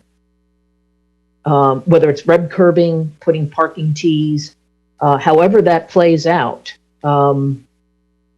And so that to me adds another element of complexity to this, is the parking supply options for North Central in a period of time that looks to be pretty short, and that is paving and striping. I mean, those people could lose their parking quite quickly. Right, absolutely. Yeah. And that would be an immediate impact on the implementation of the bicycle lanes for sure.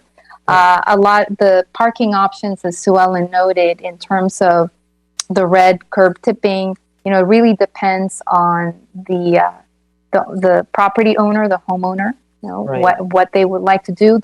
And then we have definitely been coordinating with our police department on allowing parking in front of driveways. So that's something that could be done more quickly. Right.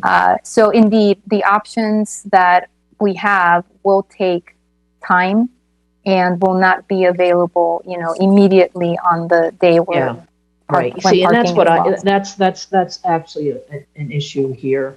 That is, if you look at how quick this could happen, let's say a month, and yet the residents don't have their parking supply options in place. For example, parking tees, parking stripes.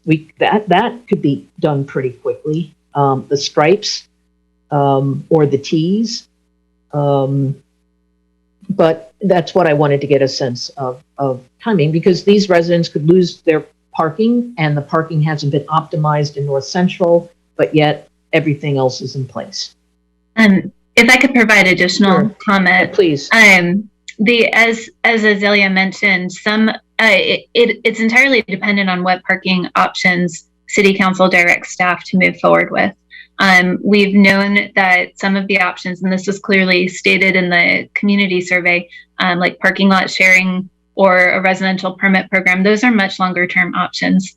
Certainly would not be available within a month. Right. But for example, the driveway apron parking, that's available fairly immediately. We need to do education and outreach, but that's certainly accomplished within a short period of time. Right, and that's true. And provide space directly on street. So it really depends on City Council direction. But we've identified from the beginning some are much longer term options, while some are more immediately available. Right. And Sue Ellen, why didn't the supply options include, to me, which is parking tees or parking stripes, which designate clearly 22 feet parking spots to avoid people taking over 2 spots? Why wasn't that included in the options? Because to me, that's and could it be included soon after as part of the striping? On if it could be included as part of the striping, or if it would be something that our crews could do, or another contractor, that's yet to be determined. In terms of why it was not included, we had heard a few times. I do believe it came up at commission, but did not hear a resounding interest in it. And in practice, in other neighborhoods in the city, when we've considered doing designating parking stalls, the residents have been resistant to that idea, feeling that it makes the roadway feel more urban and less like a residential neighborhood. In this neighborhood, that may not be the sentiment. It could result. I think that's something I would ask them. Yeah. If commission wishes to include that in the recommendation to council, staff can certainly do so. Sure. Okay. Thank you. I have one more question. I'm sorry here, everyone. Once again, Director Mitch, I think you and I had a very good conversation earlier today. Thank you. And it put me a little bit to ease. But can you share with everyone the thought on enforcement, non-enforcement of parking in North Central?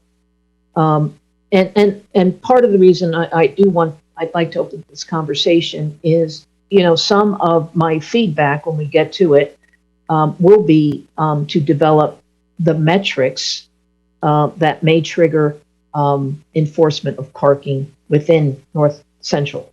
But you were clear you wanted to start with a non-enforcement model and, if necessary, gravitate into an enforcement model. Can you share some of that? Absolutely. Yeah. We had, as Sue Ellen noted, this project, we have done our public outreach effort was, I think, the most comprehensive this department has done. Actually, I would argue the city. It was very good. Perhaps. We received a lot of feedback on, what is happening in the neighborhood in terms of parking, the challenges, the stress as well. Mm-hmm. And based on that information, we coordinated with our police department and really focused on as the public works department, our role is to take care of the public right away, right? And even though the public streets, we've been speaking here a lot about people's loss of parking, but the public streets, there's, as Sue Ellen noted, limited right away, and we want to use them and maximize their benefit, making them safe, maintaining them. That's why we're paving, making sure that we are meeting ADA requirements, that our streets are safe and walkable, and that we move vehicles and we provide the ability for other modes of transportation like bicycle lanes. So there are competing needs for sure, and we have limited right away, but part of that comes, we need to address, as we heard through the community meetings and our interactions with residents, what is our focus is infrastructure. So what mechanisms and tools can we implement so that we address some of these issues and not have to rely, so that we can paint the curbs red and make sure that, people know what a red curb means. And that way we support that good neighbor approach rather than having enforcement. So I think our focus here in Public Works is to make sure what can we do from the infrastructure front as we coordinate with our police department as well. And they have shared with us that they do receive phone calls, especially in the mornings when people are trying to get to work, that their driveways are blocked. So these are programs that we are looking to see if, we surveyed the community. Is there support for these programs? And those are infrastructure related tools and mechanisms that we can definitely implement. Right. So you want to start with the infrastructure tools first. Now, if that doesn't work, that does not resolve, that is, we're not getting efficient parking. Absolutely. And residents, we have to move to phase 2, which would be enforcement. Well, residents can always call, right? If there is an issue, residents can always call, but what we can do, in terms of our ability in this department is to make sure that we can use paint and we can support, the better use of the public right of way so that we're not creating conflicts, or that we address the conflicts that we have learned about. Right. Okay. All right. Thank you. Thank you, everyone. Couple more questions. I'm noting that Caltrain is very close. It's less than a mile from these corridors that we're talking about here. Are we seeing any connection here between the project and the fact that the train station is there, or does that create any opportunities in terms of making it easier to take the train? The Humboldt Street project connects north-south down through past downtown to Fifth Avenue, and would provide opportunity via side streets to reach the downtown Caltrain station. And then the Poplar Street corridor connects to, we've heard that there are bicyclists that utilize Delaware and North San Mateo Drive down into the heart of downtown in the Caltrain station. In terms of synergy, we do hope that this project provides more opportunity for residents to utilize transit if that is a feasible option for them. There's bicycling as an option for transportation, and then there's bicycling to connect. And then later tonight, we're talking about pedestrian access to our transit stations as well. So that is a connection that we look for in all of our projects.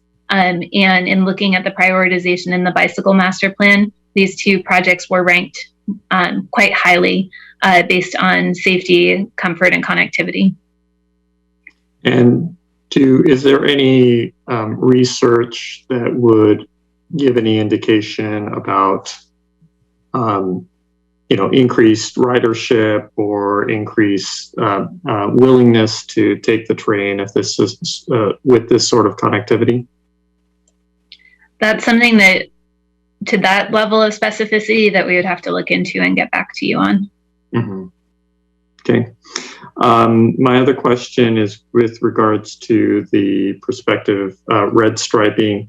I think I understood that it would be 5 feet on each side. Is that a lot, or isn't that a lot? It feels like a lot. It's up to 5 feet. Up to 5 feet. Okay. I was just thinking that, I assume there are some guidelines under which you would do something more or less. One of the side benefits, aside from increasing the comfort level and hopefully reducing blocked driveways, is that it also would provide a place for garbage bins, which I could imagine that residents might be uncomfortable with difficulty placing garbage bins if the streets are full. So I don't know if there's any other comment that you can offer with regards to how that striping is sized. It is typically location specific, so there are criteria, and then the amount of red curb is determined by each location. I see. Okay, that's all I've got in terms of questions. Thank you. Okay, thank you, commissioners. Most to all of the questions that I would have thought to ask have been asked here. But I am, I think, going to try to ask one quick question, and I do apologize because it may, in effect, be repeating a question. But to go back a little bit to Commissioner Rowinski's questions on timeline related to the supply options and when might they be ready. Did I hear correctly that it sounds as if the red curb extensions and the driveway apron parking will be implemented along with the project, essentially, but that the other two may not? It would depend on the direction from City Council in terms of what programs they would direct staff to implement. Red curb, the parking tees, etc., could be implemented more readily. Again, I'm not certain that it could at this point be added to the scope of the contractor's work on this project, but there are other contractors or our own public works crews. So as part of the project, perhaps not, but in fairly short order would be an option. For driveway apron parking, that's more of an education and outreach implementation, and that's something that could be also done in the short term. The parking lot share options, there would need to be discussions and agreements and parameters and perhaps permits. So that's a longer term item. And then for residential parking permits, this would have the potential to be an extremely large parking permit zone, for which we would need to identify, if directed to implement, we would need to identify funding. Current staff wouldn't be able to provide sufficient support for a zone that large, and then we also have the enforcement needs. If Azalea has anything to add to either of those. So I will note to take this a little bit back in terms of timeline. There are a few things that our discussion with you all is to get feedback on, and some of the feedback that we need is what programs do you have an opinion on in terms of us that proceeding with that then we can take to council. So that is a key question that we're looking for feedback on. The implementation piece, we would have to figure out, do we have an opportunity here in terms of working with the contractor on a change order? Do we touch base with other contractors, or do we try to figure out if we can do it in-house? It really depends on the direction. The one thing I will say is that if we are not able to align, we can, those programs would be implemented shortly after. So it would be, there would be a transition point there where perhaps folks can park on their, blocking their driveways. And like Sue Ellen said, that would be an educational piece. But for the other infrastructure programs that, it may take a few months. So it depends. But all I will say is that they may not be perfectly aligned, but the time period would be short. Okay, thank you. I appreciate that. And thank you for your indulgence on that question. At this time, I would like to go to public comment. And I would like to ask those in the public, I want to thank you for sticking with us through this. And I would like you to please raise your hand in the Zoom meeting if you're in the Zoom meeting and would like to give a comment. I would like to just get a sense of how many of you there are. If you're on the phone, I would ask you to please dial *6. I do see some folks on the phone. If you want to give a comment, this is the time to do so. Please do not wait to raise your hand later. This is important because I want to get a sense of how many we have and by extension, how much time we're allotting to public comment. I do have the discretion to give 3 minutes per person or 2 minutes per person, along in discussion with the commissioners perhaps. But I actually am one of those people who comments in a lot of meetings and really hate it when people cut the time after I've sat for a long time waiting for my opportunity to cut. So I am interested in giving people 3 minutes. But I see 19 hands. Now I see 20 hands. I think I would like to just check in with other commissioners and see how they feel about going ahead with 3 minutes per person, given how long people have sat here and how rare it is for us to have a longer meeting with an item this interesting to the public. I would think 2 minutes would be sufficient. We've gotten a ton of correspondence. I don't think there's been any shortage of inputs, opportunities. Also, I would ask everybody through the chair if they're simply repeating what's already been said to try and cut it shorter and say, I support everything X said, if they do. It's something we often have, people going on and on and on. That's my 2 cents. Thank you. I appreciate those cents, Commissioner Robbins. Anyone else have a quick thought on that? I have to admit. It's pretty standard in the cities that I've worked with, for what it's worth, to have folks do 2 minutes when there's more than like 5 people commenting on something. Indeed. Thank you, Vice Chair. I think given that we have 20 hands and given the time and the fact that we have another item, I would have to ask that commenters please try to give their comments in 2 minutes.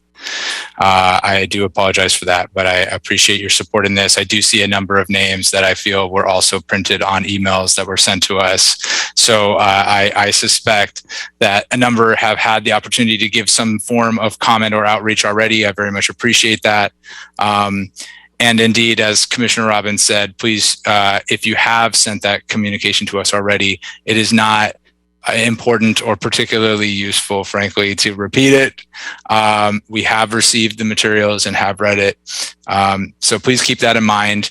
Also, if others have said exactly the same thing, you could mention. I echo that sentiment, and that would be very helpful. So, and Cookie, I'm going to be counting on your support. I appreciate your help with this. We do have a timer on the screen, and so we are going to try to make it last. I will try not to be a bad cop, but please try to wrap up your comments as you see the time expiring. I do appreciate it. And with that, Cookie, please feel free to call the first public commenter. Doug Henderson.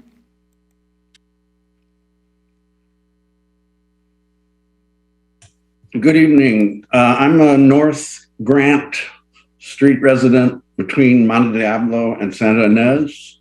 I think the commissioners have covered a lot of important things, but I'm seriously concerned that encouraging anybody to block driveways will encourage everybody to block driveways.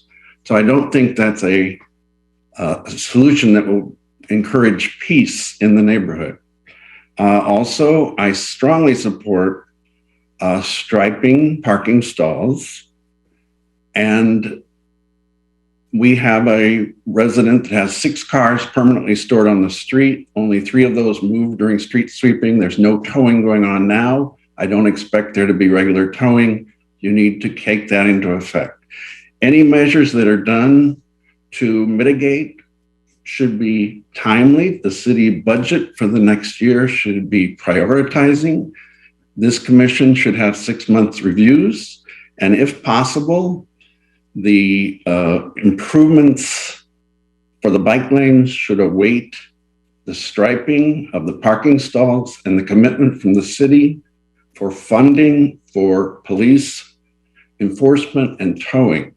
The red zones on either side of the curb do help for the trash bins for sure, but we're on North Grant in this block, we're getting 2 cars in by going to the driveway apron. So I'm not so strong about the red zones.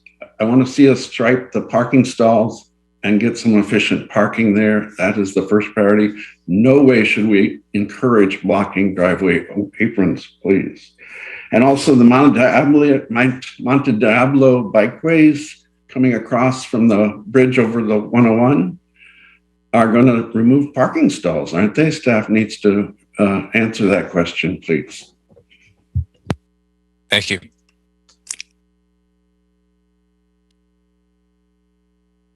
David Hunt.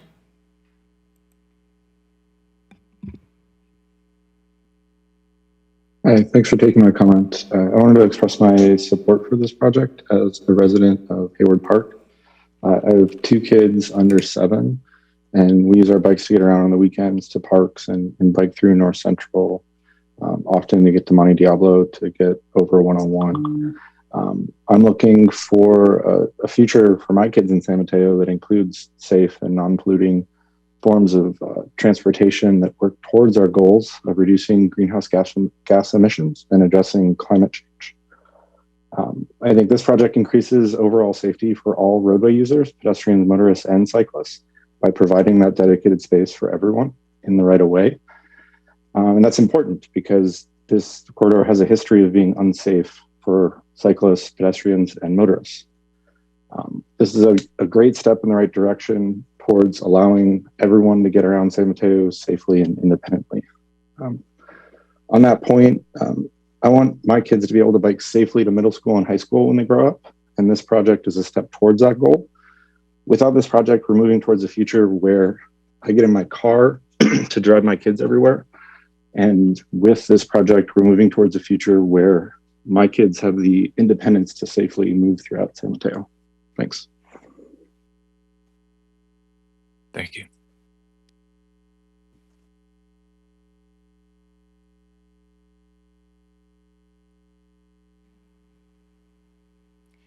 Carolyn Nugent.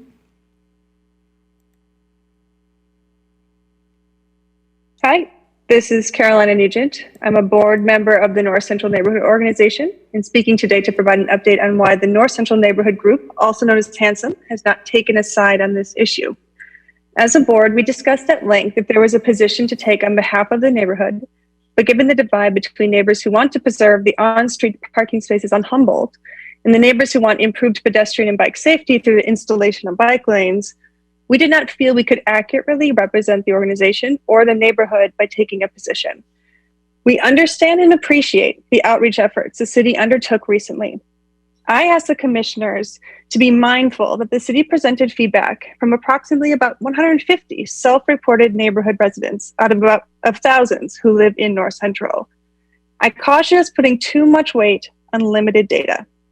Participation is hard to muster, especially from people who don't have strong opinions on the matter. What we do support are programs and design solutions to make our streets safer for our most vulnerable users. We ask for investments made in long-term programs, and we should measure the success on if the programs improve long-standing issues in the neighborhood that have emerged from decades of city policies that have encouraged disinvestment, overcrowding, and automobile dependency. We'd like the Sustainability and Infrastructure Commission to make a recommendation that will benefit our neighbors and neighborhood. We also strongly caution against zero-sum solutions that feel unfair. Lastly, please consider longer-term strategies that will transform the neighborhood into the safer, greener, healthier, more sustainable, more accessible, and above all, welcoming place it should be. Thank you. Thank you. Trina?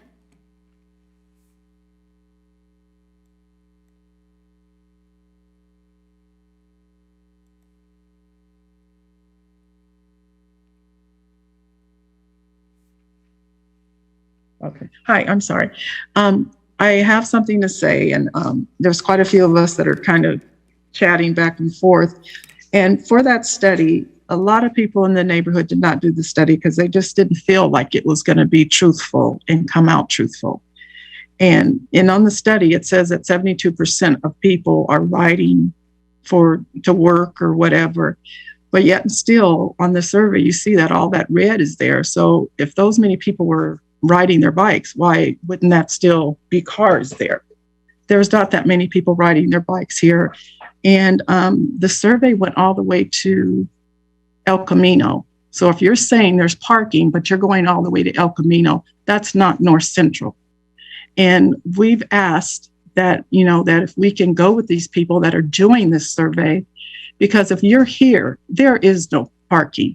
We have youth that work. We have friends that call us and say, can you pick up my kid because he's 5 blocks away?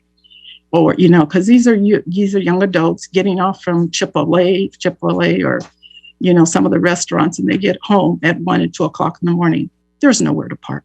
So I'm not sure where the study is coming from that's saying this. And then a lot of us residents are really upset because it's not a true study. There is nowhere to park. If any of you just come around here for 2 weeks or a week and ride, you'll see that. But who wants their kids? Their kids are trying to work. We're trying to teach them to work. They're working. And I've had people that have called me and said, can you pick up my kid? Because I have more parking spaces in my driveway. If they don't have a parking space, they're too afraid to move out to go pick up their kid. But they will do it. But it's just unfair. And then this outreach, they did an outreach after we asked a meeting at the King Center. So this outreach was great, but they didn't do it before. So I'm just saying, please think about it. Thank you. I hate talking.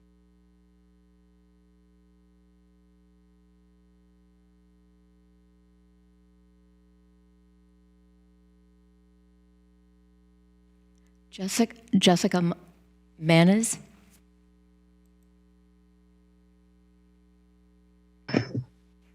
Great, thank you. Good evening, committee members. My name is Jessica Manzi, and I'm here to express my support for advancing the installation of new bike lanes in the North Central neighborhood. I appreciate all of the additional work that staff has done to expand community outreach and to explore ways to address the parking changes that are needed to make space for safer bike lanes. It was great to see that the parking study found that there are adequate parking options for residents within 1 to 2 blocks. Regarding the parking supply options, I encourage allowing driveway apron parking and doing additional outreach to property owners with surface parking lots to identify where this would be an option and at what potential cost to the city.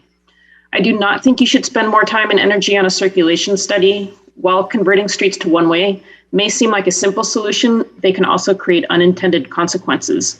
One-way streets can be inconvenient for residents who would have to travel out of direction for half their trips, and that can result in poor compliance. People driving the wrong way creates a significant safety hazard that doesn't exist today. My other concern with one-way streets is that they can result in wider travel lanes, which can lead to speeding and make it less safe for everyone.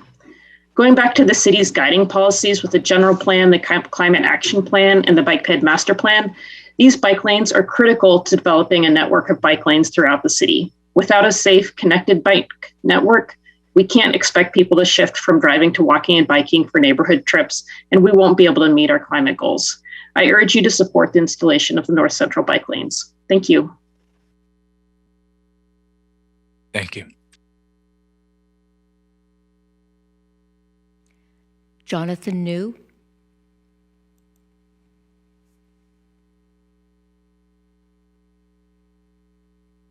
Hi, I'm Jonathan New, and I'm a homeowner here in North Central in San Mateo.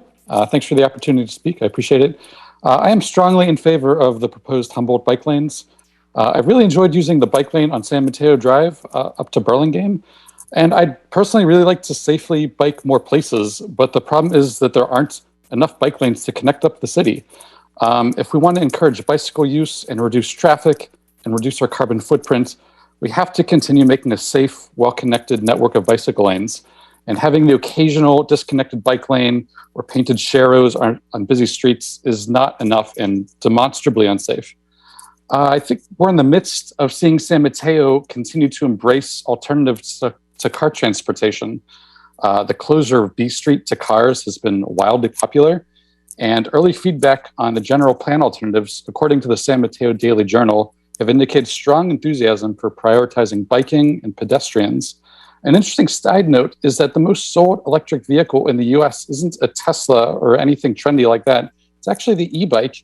And I think we should continue on this momentum and continue to expand our safe bicycle network.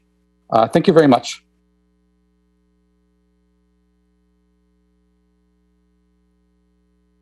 Thank you.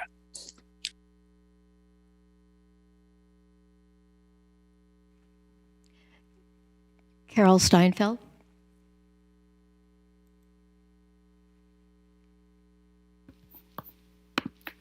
Hi, I'm Carol Steinfeld. I lived in North Central for 9 years until about 3 years ago when the duplex we rented was sold. I'm in a 2-adult household with 1 car and 1 bike. Based on my experience in North Central, there is potential for property owners and renters themselves to move cars off the street, and the city can encourage that so we can provide these safe alternatives to driving. We all can do that. In North Central, we parked our 1 car on the street for 7 years.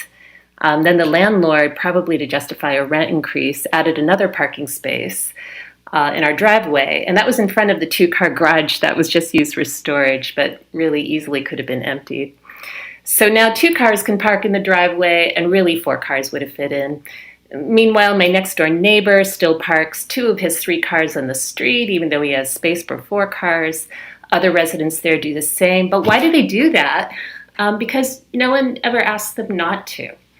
So my point is that residents have not been asked to park their cars in the driveway just for the public good. Of course, there's tight parking in other areas. So we develop an expectation for street parking, and people use their garages for storage. And I didn't see this phenomenon in previous communities. So to bring about the reduced car future we all talk about, we're going to have to create the infrastructure for that, and dedicated bike lanes are one way we're going to do it. It's going to be a shift, and it may feel clunky at times, but it's how we make that shift. Thank you. Thank you.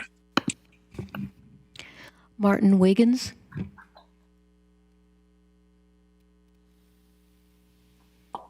Good evening, commissioners. Thank you for taking my comment. My name is Martin Wiggins, and I regularly ride my bike in San Mateo. I also drive and walk. I've lived within a mile or 2 of this project area for about 8 years, and it seems like we've been talking about bike lanes for at least that long. I think that's a long time to wait. in that time, my wife and I have had 2 kids, and their grandparents have moved into the Woodlake condo complex, which fronts North Humboldt. So I've been driving and biking here for quite some time. And side note, my kids go to a school outside my neighborhood, and I still bike them there on my e-bike. Anyway, as a regular cyclist who's had numerous near collisions here, it's easy for me to say it's obviously unsafe. So I'm calling tonight to ask you to approve this important safety project. I'm really impressed and appreciative of staff's work. It seems like they've done everything they can to bend over backwards for those who are storing their cars for free on public streets. But there's a limit to what you can do if we're to offer even this small project for biking safety. I understand that people care about their parking, but I'm calling in because I care about my life and my children's life. Please provide us a safer way to move through the neighborhood. It can't be that there's no room for biking because cars have taken up all of the space. That doesn't sound right, and I hope you don't think it does either. Please support and approve this project. 3 generations of my family, thank you for your support. Thank you. Elsa?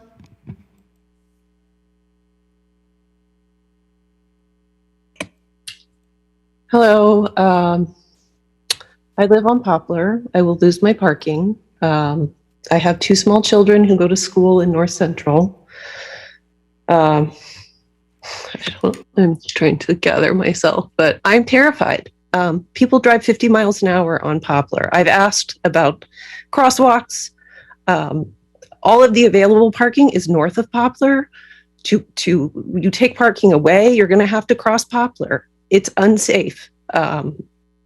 I'm worried my children are going to die crossing the street, which is going to have to happen because we can no longer park in front of our home. I feel like this bike lane project takes away parking from the less abled. It benefits the able-bodied who can ride a bike. Not everyone can ride a bike. Some people are elderly. They rely on their cars. They have caregivers that need to come into the home. You're using a community block grant for low-income communities and doing something that a large percentage of the low-income residents are opposed to. It's obscene. You could have used this money to help people not get evicted from their homes. Instead, you're using it to repave streets that don't need repaving. They're fine. And to take away something that is safe and accessible to residents in the community. I'm just really appalled.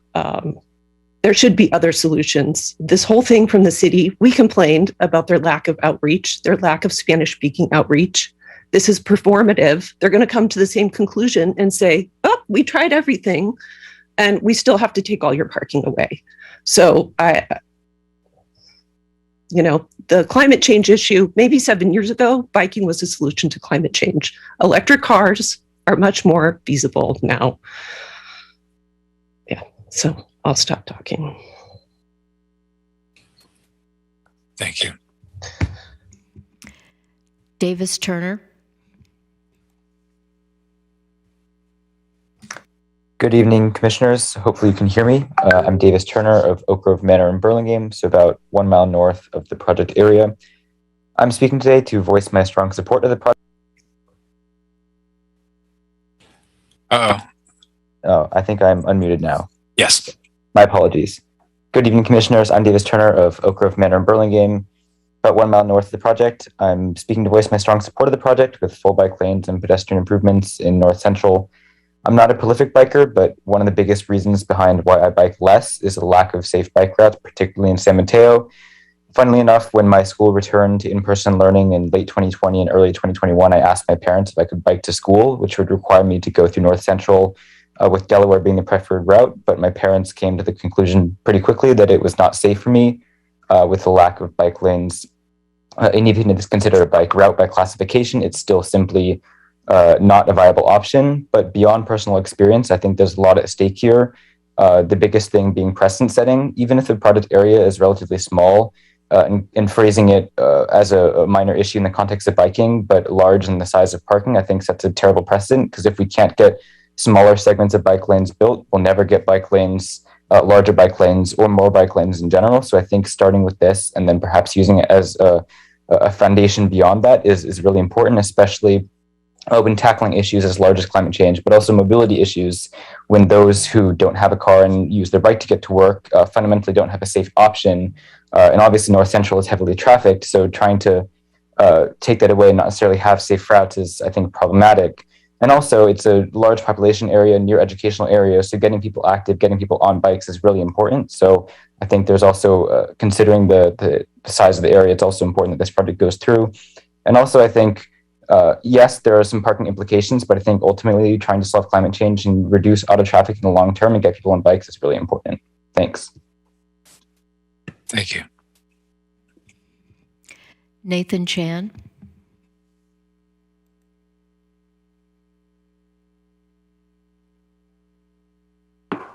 Hello.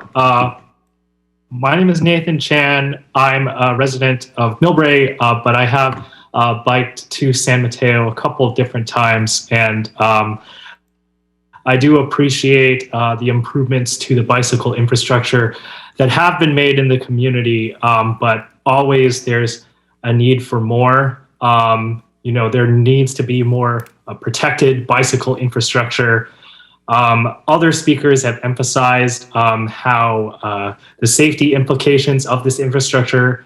I myself was involved in a crash with a vehicle at one point several years ago. Luckily, I wasn't seriously injured, but it still hurt pretty bad. So any infrastructure that you can do to make bicycling safer would be of great benefit to us and very appreciated by the bicycling community. I think one other thing that we need to think about too is in the same way that widening highways induces demand for more driving, creating better bicycle infrastructure will induce the demand for more bicycling. And we really need all strategies available to cut climate emissions as quickly as possible. We need to get to zero by 2050 to achieve a stable climate. And last year, emissions went up. And so we really need to change the trajectory of this. Bicycling is part of the solution. We're not going to be able to convince people to bike unless they feel safe and comfortable. So please take a forward-thinking step and make sure that we have the right bicycle infrastructure to support bicyclists and more of them. Thank you. Thank you. Lori Watanuki. Good evening, Chairman Lorraine and members of the S&I Commission. My name is Lori Watanuki, and I'm in the Central neighborhood. And the Humboldt bike path goes to Fifth Avenue. I had a question. Is the 8-foot parking allowance on the east side of South Humboldt? That's one question. We had a similar parking issue in our neighborhood regarding this home occupation ordinance. And we had a landscaping business which had a fleet of 10 oversized landscaping trucks. And there was great difficulty on the street in terms of parking. We resulted with a meeting with 2 city council members, the code enforcement manager, former Lieutenant Robert Ross, who later became a member of the city council. But we had a very proactive group of residents. Robert Ross found a vacant commercial lot in a commercial area for all these landscaping trucks. The home occupation business ordinance has strict parking requirements, which require on-site parking for all commercial vehicles. You're not allowed to park your trucks on the residential streets. Unfortunately, there are many illegal home occupation businesses operating without a legal permit or business tax certificate. And this lack of enforcement is one of the main issues contributing to the parking nuisance. So you need to have someone appointed, a police officer appointed to find these vacant parking lots. I would like to see the shared commercial parking lots and the expanded RPPP. These home businesses really need to pay for their own commercial parking as a part of the cost of doing business because they need to be good neighbors to the rest of the community. Thank you. Thank you. Mariana Tawari.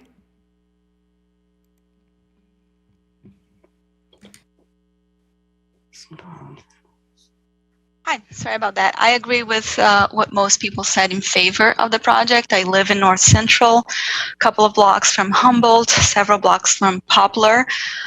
Like Carolyn said, I see a great many number of garages that are not being used for parking, of free driveways that could very well house many of the cars that are on the street. I've seen many trucks, like I forget her name, our friend just mentioned. And I am one of those people that are looking forward to downsize to one car. I have to drive to work. I do bike my kids to school. I do bike to several places, errands and shopping on the weekends. I have tried to bike during the week, but because of the traffic, I had some near scares. And that led me to not do that. Like others have said, I'm concerned about my kids. I look forward to them being able to bike around as they get older and go to middle school. So, and we're also planning for the future. It's not, the areas that are safe to bike are not connected, as many have mentioned. We can't really go very far safely. And it's not fair to expect that people show the demand on the numbers on the street when it's not safe to do so right now. And I agree with many others that said once you have those networks connected and safe, that you will eventually get a great many more people making use of them. So I appreciate your consideration. I hope you do approve the project and soon enough. Thank you. Thank you. Seema Patel.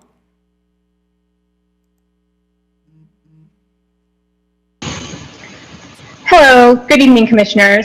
This is Seema Patel. I'd like to note that I am currently serving as a planning commissioner for the city of San Mateo, but my comments tonight are my own as a private individual. My family is strongly in support of this project. We live 2 blocks from the proposed bike lanes, and we use bicycles as a primary mode of transportation. In fact, Humboldt is the most direct route to preschool near the Burlingame border, and biking along it can be terrifying, especially during peak hours. As the staff report noted, 11% of the city's bicycle collisions happen along this stretch of Humboldt. It's not a question of whether another collision will happen, it's a question of when. And if we don't move forward with this project, we as a community will have to live with the fact that we knew there was a significant safety issue. We knew the loss of parking could be absorbed within 600 feet, and yet we chose to do nothing. I understand that Move San Mateo conducted their own midnight parking count that included off-street parking and found 164 open parking spaces in driveways or parking pads along Humboldt Street. It seems like the issue is not the lack of parking spaces, but the increased inconvenience of utilizing tandem parking. I also want to note that the parking congestion problem is only going to get worse. Housing costs in our area continue to skyrocket, which means that the more homes are going to be multifamily households. The need for vehicle storage is only going to increase, and so I hope that either way, the city chooses to implement some of the proposed parking mitigation strategies. However, these are only Band-Aid solutions. The only permanent way to relieve parking congestion is to remove cars from the road. And the way we do that is by making it safe for people who don't need to transport a lot of equipment to get out of their cars and walk or bike instead. And finally, I've been speaking with some of my long-term neighbors who've explained that the community has been asking the city to implement traffic calming measures for 30 to 40 years. They're frustrated and confused why something the entire neighborhood has been requesting isn't possible, but bike lanes are. So I urge the city to try and increase in communication about why that wasn't possible, but these are to help rebuild some trust. Thank you so much for your consideration. Thank you. Mark Swire.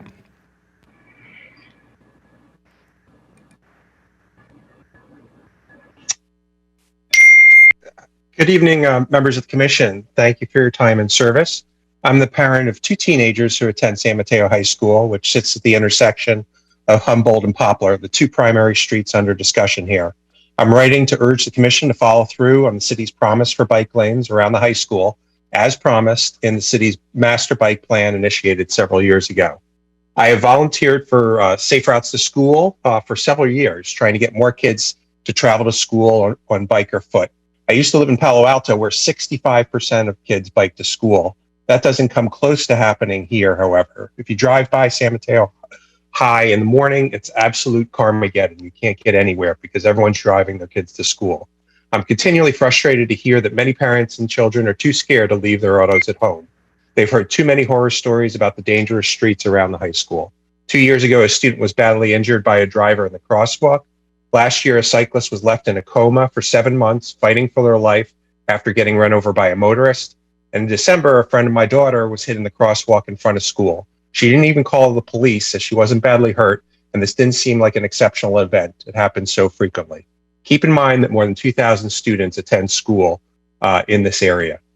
The city has a clear choice between the car-focused past and the people-focused future. Will it follow through on its plans to improve safety for vulnerable road users who live or travel through the neighborhood on bike? On page 4 of the packet, you'll see that bike lanes are supported by the majority of San Mateo residents, the majority of the survey respondents, and perhaps most importantly, by more than 60% of those who live in North Central and have lived there less than 5 years. Study after study shows that young families want access to safe, active transportation with easy access to downtowns and public transit. Many of these families come from San Francisco and are willing to pay more for neighborhoods with bike lanes and are not averse to walking a block to find parking, assuming that they have multiple cars and don't park in the driveway. I believe that the role of the city government is to put a higher priority on the safety of vulnerable road users instead of the convenience of those who prefer that our public spaces be allocated to public vehicle storage. Thanks so much. Thank you. Ryan Matashimi.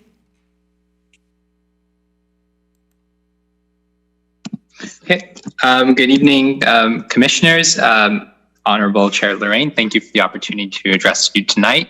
I just wanted to start out by saying that I'm a member of Move San Mateo, and while our organization supports the policies, or the bike lane implementation and parking policies, I'm also speaking on behalf of myself, although I think I share a lot of those same viewpoints. Quick note on climate change. Electric cars aren't necessarily the end-all be-all solution, and bike lanes help make the climate change problem smaller by reducing vehicle miles traveled and reducing emissions. So I think they're an important component that's recognized in our climate action plan strategy. That's one initial consideration.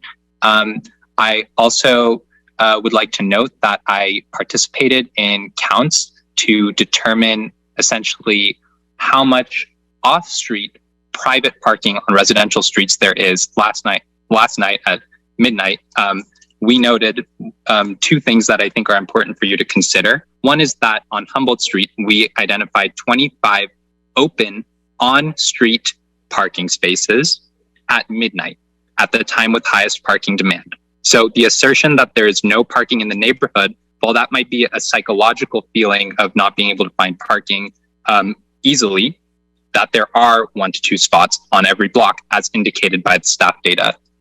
Moreover, we estimated, based on our investigation, 164 off-street parking spots available, and that tandem parking isn't being utilized as highly as it could be, maybe because people are worried about their driveways being blocked. So I think we need to implement these bike lanes without delay. I'm worried that we might lose out on the funding by having to repay the contractor to remobilize later than February 23rd. So please do not delay this project. This has been on the books in some shape or form, requested for at least 11 years. It should not be delayed a day longer. And also, my mom asked me not to bike at night because she's scared I'm going to die on the street.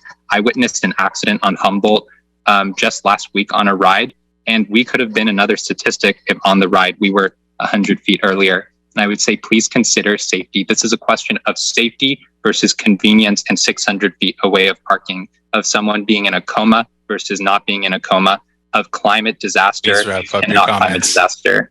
Thank you very much for your time. My apologies. Thank you. Jordan Grimes. Yes. Good evening, commissioners. My name is Jordan Grimes. I'm a lifelong San Mateo resident and lead member of Peninsula for Everyone. We do grassroots housing and transit advocacy work up and down the peninsula. I'm here tonight in strong support of the bike lanes. The issue of bike safety is one that I know very well. I've been riding bikes as a primary mode of transportation here in the city since I was 10 years old.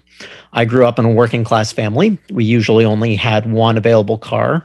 And because both of my parents worked, I relied on my bicycle to get me where I needed to go, to school, to play, and back home again.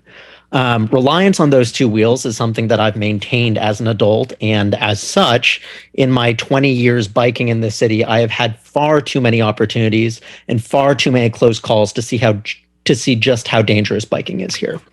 I've heard some comments tonight from both commissioners and the public about low bike usage. That is true in some parts of the city. It's untrue in others. But I can tell you one thing that is true for all areas. When people do not ride bikes, it is generally because we do not provide the infrastructure necessary to do so safely. I would suggest this: get a bike, go out to the street, go out to Humboldt, ride the length of it, then ask yourself whether you felt comfortable doing so, whether you'd feel comfortable letting your child do so, whether you'd feel comfortable with an elderly parent or relative doing so. If you can, you are a braver human being than I am. On the topic of equity, which was raised earlier, it is myopic and false to assume that the elderly and that the disabled cannot bike. My sister is disabled. Some days she can drive a car, some days she can't. But she can always ride a bike. So I really wanted to push back strongly on that. Lastly, I just want to offer a huge thank you to staff on this. There's clearly been a Herculean effort made here, and I really applaud that. In any event, I urge you to prioritize both the safety and quite literally the lives of San Mateo residents over parking spaces for cars and move forward with this as soon as possible. Thank you so much. Thank you. I have a phone from 533.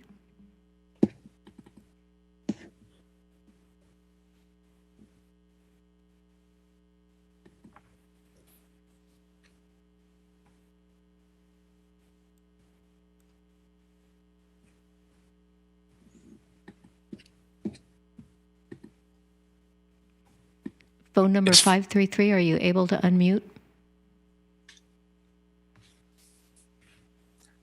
I think you need to push *6. It worked.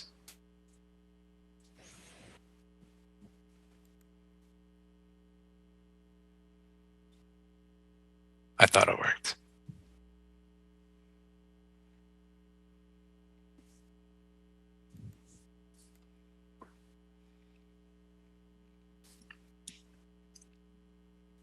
I'm sorry, but we can't hear you right now. Cookie, do we have another person we can go to and try to come back? Yeah. Thank you. Clara Stevens.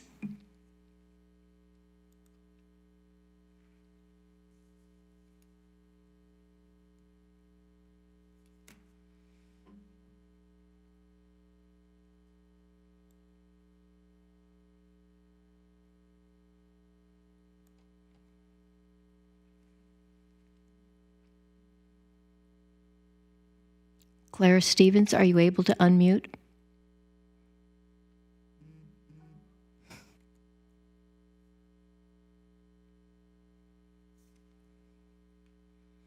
Okay, how about now? Yes.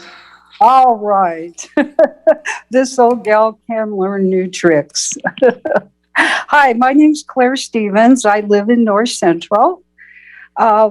I've been working with a small group of people here in the neighborhood, and we started collecting signatures on a petition opposing the removal of parking. And to date, I just wanted to let you know that we've collected almost 500 signatures from this neighborhood.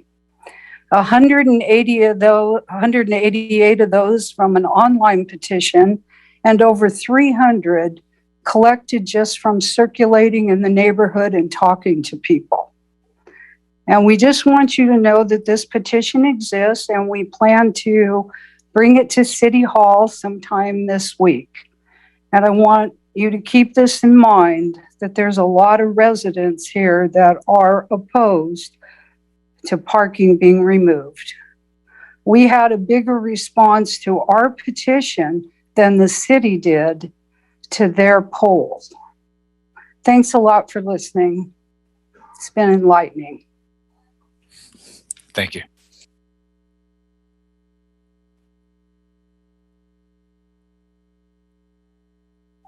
Teresa Aldridge. Hi, can you guys hear me? Yes. Okay, perfect. Hi, my name is Teresa Aldridge. I actually live in North Central. I grew up here. I just wanted to, I was listening and I just wanted to point out that there's a lot of comments here that actually aren't true to North Central neighborhood. I have a comment about that there's open parking spaces. I think people need to understand that some people do have a driveway, but they have one car. It doesn't mean the neighbor down the street is going to park in their driveway. So to assume that just because there's open space in someone's driveway doesn't mean that a car on the street randomly can park there. I also wanted to point out that there was a lot of asking of infrastructure for the students walking, and that's since I was a kid in high school walking. It's been dangerous for us to walk. We've asked for stop signs, crosswalks, everything else, completely ignored. So the fact that a bike lane wants to come in for the neighbors, the residents here, it sounds like utter privilege to ignore what the people here want in a working class neighborhood versus what people that don't even live in the neighborhood want. So I just wanted to point out that if the commission can remember that if they're going to take away spaces for working class people here, to remember that they need to put in something, maybe give away bikes, so some people can't afford that. Majority of the people here do walk, and that's way more important to me to keep people walking and students walking than the bikes. I understand people want to go zero net everything. That's not something that's going to happen from lower income residents. It's going to happen from higher income residents. So to just throw it out and ignore the level of the people that are here and what they can afford and what they can do and how they work. I heard someone mention that their kids come back late from work, and there is people that come back late from work. Sometimes people leave their car on the street so that their kid will be able to park in their driveway at 10 and 11 o'clock at night. So I just wanted to remind people that this does reek of privilege. And I just want people to remember that there is people that are less fortunate. They can't just do bikes like others. Thank you. Thank you. Heather Walnick.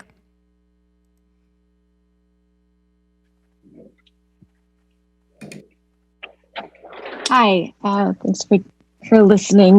This has been a long meeting, and I appreciate everyone's effort here. I'm speaking on behalf of the bike lanes. I want to see them implemented as soon as possible. Wanted to share a couple of recent experiences that I had. The first was I did a favor for a friend and picked up her daughter at College Park Elementary.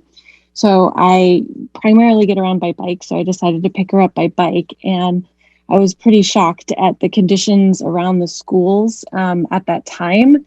Without the bike lanes, I had to ride on Poplar and go up on the sidewalk when there was no curb cut because someone had parked in the lane. And I think it's just really important that the bike lanes get in. Second, I wanted to share, we had a free bike event recently, and at the end of the day, one gentleman really struck a chord with us. He came up, he was only Spanish speaking, and he explained that he'd recently lost his job and the only way he can, get around is his bike. And he was just really thankful that we had an event like that.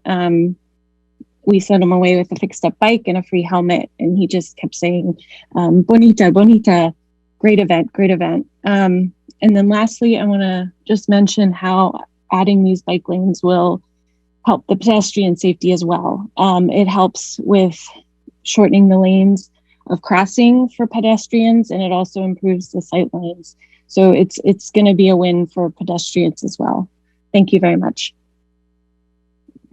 Thank you. I still have phone 533 with their hand raised. We'll try again.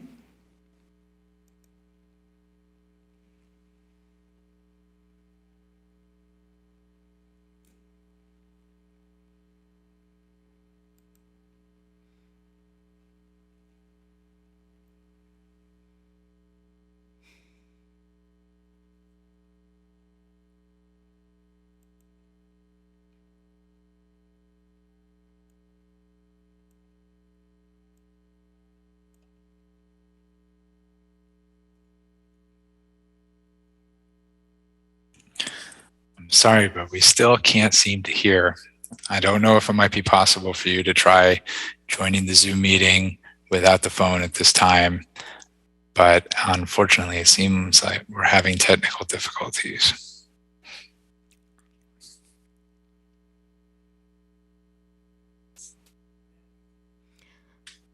I don't see any other hands raised. And I did see that phone number did appear to leave the meeting. If I suppose I can wait a moment or two. I did want to thank everybody for all the comments. I see a phone has returned into the meeting and has raised a hand. This is a different phone number, 901. Hello, can you hear me? Yes. Hello. Excellent. I don't know what's going on with the hand raise. This is Dan Schoenberg. I live in the central neighborhood, about a half block from Humboldt. Just wanted to make sure I state my support publicly for the bike lanes. I'm very much in favor of policies that support people and support people getting about in a variety of options. And I'm very much excited to see the bike lanes and would like to see them arrive as quick as possible. Thank you. Thank you.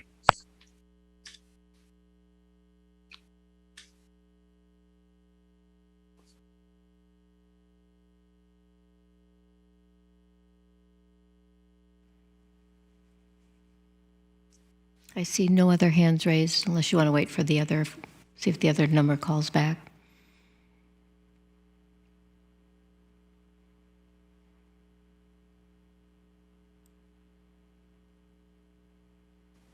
Chair Lorraine, you may be on mute.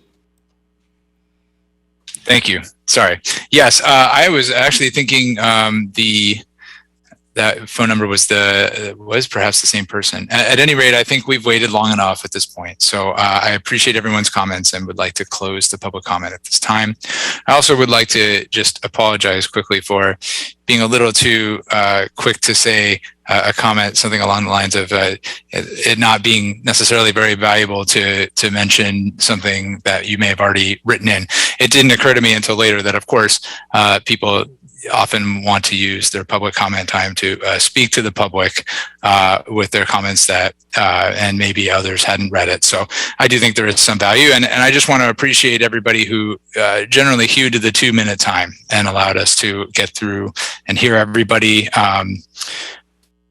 within that parameter. It's not easy, I know. So thank you very much. Excellent. And now we will go back to the commission for final comments and decisions related to the staff presentation questions.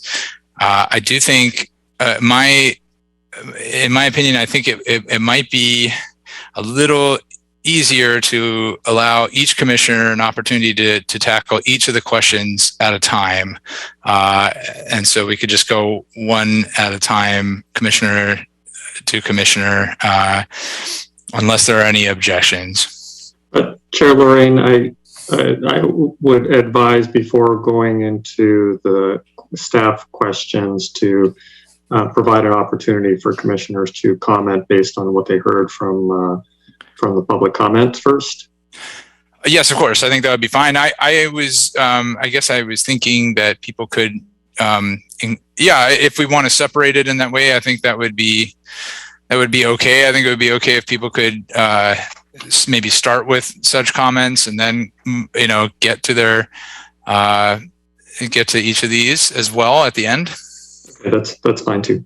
Okay. I also, you reminded me that we did have a couple questions come through the public comment process that I wanted to ask Sue Helen or staff if they might be able to take a stab at them. I recall Lori Watnuki had a question related to South Humboldt and the parking, and then Doug Henderson had a question, although I must confess I didn't quite hear the whole question, but it had, I think, something to do with Monte Diablo and the PED bike bridge.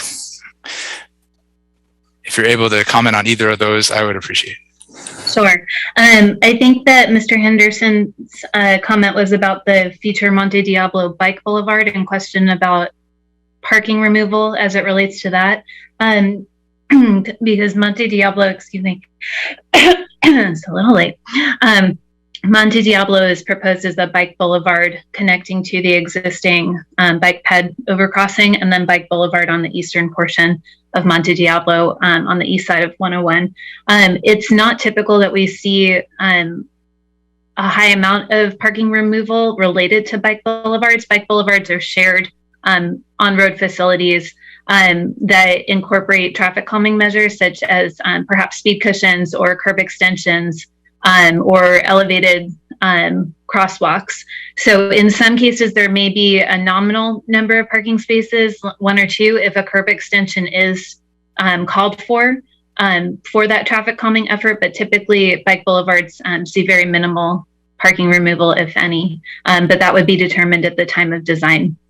To Ms. Watanuki's question, I think she was asking if there's 8-foot parking lane on the east side of Humboldt, south at 5th Avenue, and I believe that's the case, but I can look back at the project plans. I'm not able to open them right now and confirm that with her. And then I heard some feedback about pedestrian improvements in the neighborhood that I just would appreciate an opportunity to provide some clarity on. While the neighborhood is large and there are comments on various areas in the neighborhood, we're only able to address a few at a time. And I had mentioned that CDBG funding had in the past been utilized to do pavement improvements. And in recent years, staff has made an effort to implement bike ped improvements. The last CDBG project prior to this one, we believe it was 2 years ago, installed crosswalks and rectangular rapid flashing beacons at various locations in the neighborhood, notably around the King Center, where there are a large number of pedestrians. I believe 3 out of the 4 corner accesses to the King Center parcel now have crosswalks and RRFBs. There's also RRFBs installed on El Dorado, at Monte Diablo, and Santa Ynez, because those were identified to be locations that were more prevalently utilized by students. And then along Poplar at Claremont, I believe, a crosswalk and RRFB was installed. And for those who are not familiar with RRFBs, those are the large signs that you press the button and then it flashes. That's the best definition I can come up with right now. But that lights up the sign and provides a flashing light to notify motorists that a pedestrian is crossing. So I just wanted to take the opportunity to mention that with this same funding in the prior cycle, we were able to implement pedestrian improvements in several locations throughout the neighborhood. Excellent. Thank you very much, Sue Ellen. Okay. Now I'd like to ask commissioners to please give their comments. If you have comments about the public comment first, please feel free to go ahead. And then, but I do think, thank you, Sue Ellen. Before you finish, I would appreciate your comments on the 4 bulleted points as well below. And Commissioner Robbins, I see your hand up, so please go ahead. Thank you. Yeah, there we go. Sorry. Yeah, and I'll keep my comments fairly high level, if you will, because having worked with the staff, I mean, I trust their implementation and their expertise. So I don't really want to get down in the weeds too much. Traffic of all the public works, sustainability areas is probably the most inelastic issue we deal with. You know, maybe another way to think of it is whack-a-mole. Every time you change anything, it impacts somebody else. And so, you know, it all depends on whose ox is being gored. A more polite way to put it is there are competing interests and trade-offs here. I think increasing bike access in our suburban/urban environment, and it's the health benefits, the safety benefits, the environmental benefits, clearly are positive impacts on most of the neighbors, and quite frankly, I think for most people in the city as we move forward. So on balance, I support the bike plan, and I would recommend that we take it up, we pass it on to City Council, virtually unchanged. I do support most and perhaps all of the mitigation matters proposed, because I think it is fair to try and mitigate the loss of parking the best the city can. So I will go into the discussion points, I guess. And the first one, I think that the easy ones in terms of economics and timing are the red curve, the driveway aprons. I mean, nothing's perfect, but it ekes out a few more spaces, and people can adjust. I also think that the shared parking and residential parking permit program, particularly changes, should be considered. They come with considerable cost, but I think we shouldn't shy away from that. We should look at it and really see what the cost is. It may be something that the city should just bear. And I don't have an opinion tonight on the comprehensive circulation assessment. I'm on the general plan subcommittee. We're meeting next week, and that'll be part of, for the whole city. So I'm not going to comment on that. So, as proposed, should the implementation of the bicycle improvements move forward? I'm a firm yes on balance. Those are my comments. Thank you.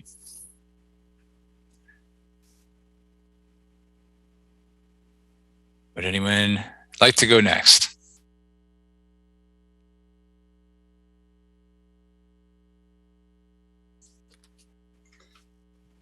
I'll go ahead and go if no one else wants to jump in. Thank you.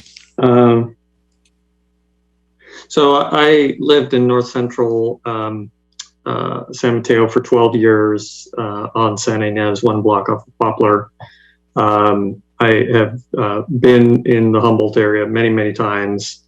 There's no question that parking can be difficult to find. Although at the same time, the observation or research that often there is parking, it may not be exactly where you wanted, has been my experience most of the time. But there have been some occasions where I've gone somewhere and it has been a little more difficult than I expected, a little bit farther away. So there, can be an inconvenience factor today.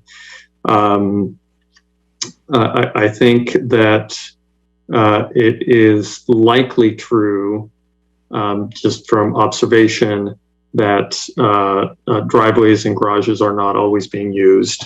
It was disappointing to me. As good as the staff presentation was, I felt like we were missing some data with regards to enforcement, what could be done, how long does it take for it to be done, particularly towing, which it's certainly a reasonable concern about getting out. So I could imagine that happens. Some of it on some of those streets is actually not just that you can't pull the car out, but you probably don't feel safe with lack of visibility, and the red striping can help with that. I lived in San Francisco for several years. I'll tell you that if you park in somebody's driveway, your car is gone in a very short period of time. So they're very efficient about that. I feel like with this project that there will be some people adversely impacted by removal of parking. At the same time, I don't know that we can assume that a lot of people aren't being adversely impacted by the current conditions. And it feels to me like we have an opportunity for a net benefit if it's done properly. One among the comments, one of the ones that resonated the most with me is a sense of lack of safety on Poplar. Cars do go quickly on Poplar. I would love to see some safety improvements as part of this project to address those concerns, because that's a real issue. And we need to make sure that we are making that better, especially if we have a situation where it is a little more difficult to park in the most ideal locations. So that's one of my comments with regards, that's outside of the list here. I'm actually looking at the questions that we have here. I'm actually unclear on the difference between the first two questions. But in regards to the options, as I understand them, the striping, the apron parking, other locations, I'm absolutely in support of looking at all of those. I'm supportive in principle on the parking permits, but I anticipate that that's going to be challenging. But as Commissioner Robbins noted, it's probably worth getting a real understanding of that, because that could be valuable. I remain curious about one-way street options, but noted, as staff pointed out, that not all streets have the width of Humboldt, and so that may or may not be a strong option. So in total, I'm supportive of the project. I would like to see it move forward. I do think that more attention is required on some of the safety issues that have been raised by community members. And also, sorry, one more thing is that the ADA parking program needs to be very visible and accessible, and something that residents can easily access if they have a loss of parking. Thank you. Thank you, Commissioner Reyes. Did you have any thoughts on the overnight shared parking and bike lane? I actually forget whether Commissioner Robbins commented on that. That makes me a little nervous unless we have really good enforcement. So, part of what may be happening, if we know that we have households with multiple vehicles, and so parking on the street may be required, but we need to make sure that people are familiar with their parking options, and that we are really, I like the idea of striping for park spacing, which was mentioned earlier and not formally, I think, part of the staff proposal. But the overnight, we would have to, I think, make sure that that's being dealt with in the morning, basically. Thank you. Commissioner Robbins, I'm sorry, I forgot. I don't know if you mentioned that one or if you had any further comments. No, I did not. I don't support the idea of by shared parking. I have no problem with leasing other spaces. I mean, I think that's costly. But the idea of cars overnighting on the bike lane, I don't think is feasible. So I don't support that. And I didn't mention something that Commissioner Reyes did, which is that enforcement really needs to be jacked up. So our police need to be part of the equation, because that's a real issue impacting parking throughout the city. And if we're taking spaces away, we need to be mindful of increased enforcement needs. Thank you. Commissioner Rowinski, thank you very much.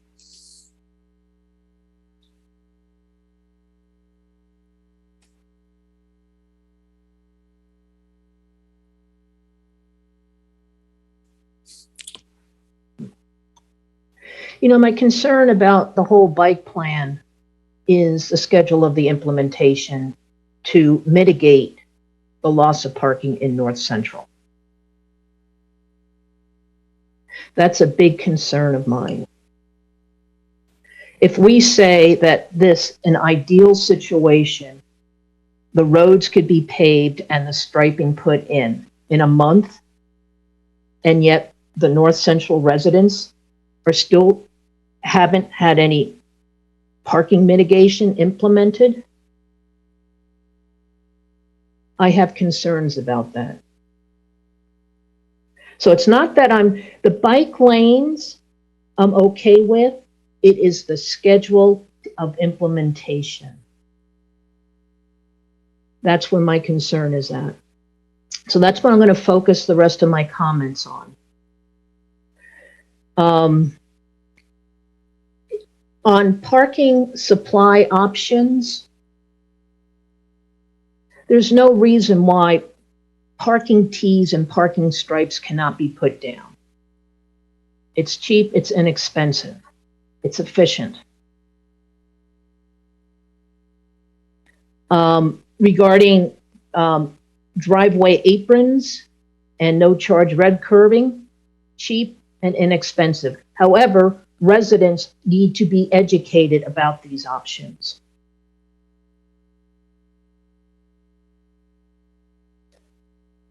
I want to talk about overnight parking. I think it is an option.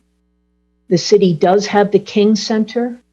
There is 35 parking spots that the North Central residents can have access, and only them can have access to. Council needs to approve funding for the residential parking permit program. You mentioned, Sue Ellen, that it could be a big program and require funding. Council should approve it for North Central. And that should get going. I also believe enforcement needs to take place. And I understand Azalea wants to look at the infrastructure first before moving into enforcement. I understand that. But I believe, and I'm sure the residents who live in North Central, without enforcement, all these supply options, parking supply options, I'm not quite sure how effective they're going to be. But if we go back to the model of looking at infrastructure first, I'll call it the non-enforcement model. It should be before that, during, that is, what needs to get done is if the non-enforcement model works, how do you know that? What are going to be the metrics that are then going to trigger you into a enforcement model, and what would that enforcement model look like? My sense is it's going to be pretty heterogeneous, but those numbers need to be developed, and that needs to start now too. I do believe council can approve funding for the police department to enforce the home occupational ordinance. That is a big problem in North Central. Looking down a little bit more longer term view, the city needs to work with the San Mateo Adult School and the San Mateo High School. Both of them, that entity wrote to us in support of the bike plan. Likewise, that entity should be able to provide overnight parking for the North Central residents. I think that's all on my comments on supply options. Question 3 on question 3 on circulation assessment. I have no comments at this point in time. I did hear, I believe it was Jessica who spoke about, and I have witnessed if you do have one-ways, you could have higher speeds, but I think that needs to be looked into, and I regret I have no opinion on that at this point in time. I guess I would say I'm curious to learn more. So regarding should the implementation of bicycle improvements move forward as proposed or with modifications. As I mentioned, I would not move ahead as proposed. I would not move ahead, and it's not that I don't support the bike lanes. What I'm concerned about is the implementation of parking mitigation for the North Central residents. And I provided roughly about 8 suggestions for staff to consider. But those should be in place before those bike lanes are open.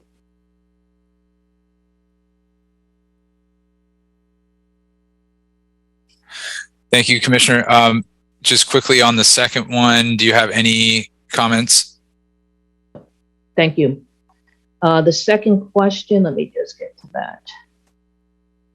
Yeah, ADA accessible parking spaces. There was a comment that's very crucial. That is, that needs to be in place. I don't know how you determine where an ADA resident lives and where that closest ramp or spot or parking spot is. To me, that's a hard one to square up. So I just say that's important and it should be considered. I would also say too, let me just put this in. After council's meeting, and depending what their outcome is, this commission has an update on the bicycle master plan through the city every quarter. And I would expect to see the North Central parking supply, parking mitigation to be on our agenda every quarter as well during that review.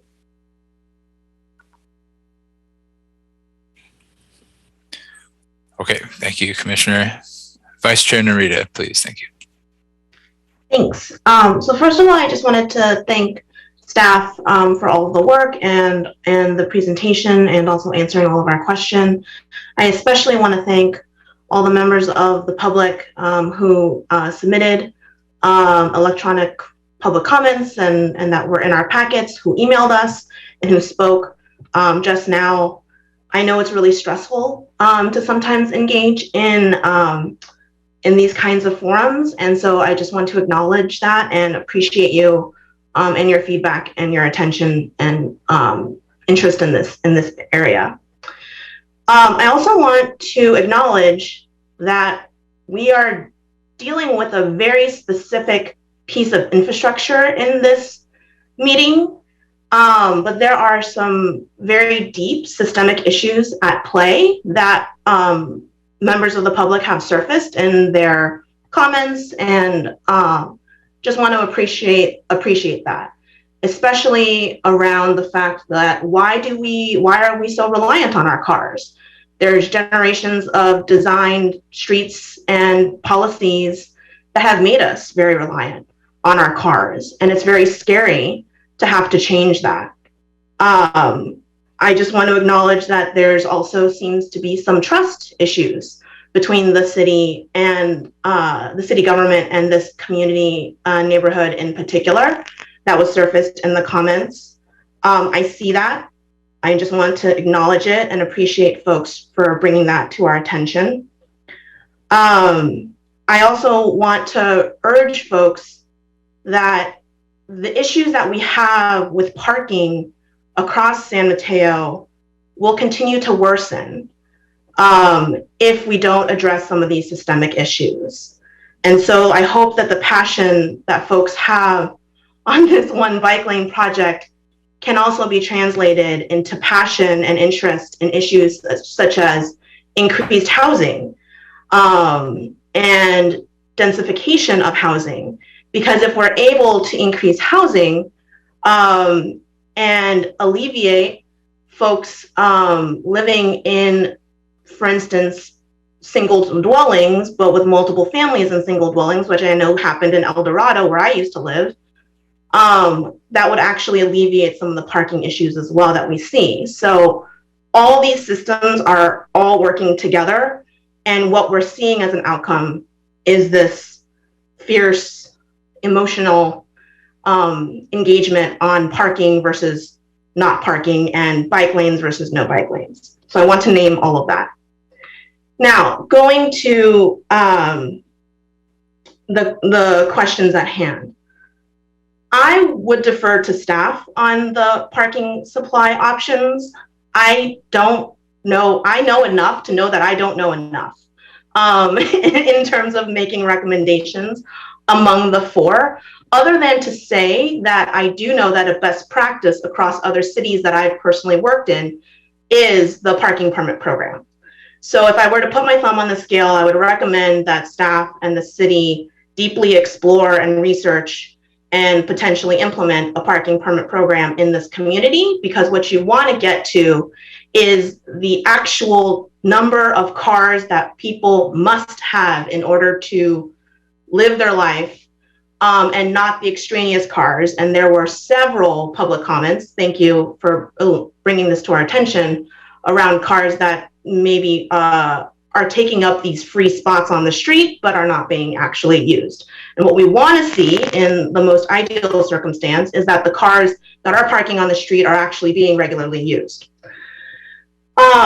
So outside of that, I can't really speak to the other three. I actually really loved Commissioner Rowinski's additional ideas that she brought. Thank you, Commissioner Rowinski. So I would fully support all of those as explorations as well. I disagree with Commissioner Rowinski respectfully on the timing issue.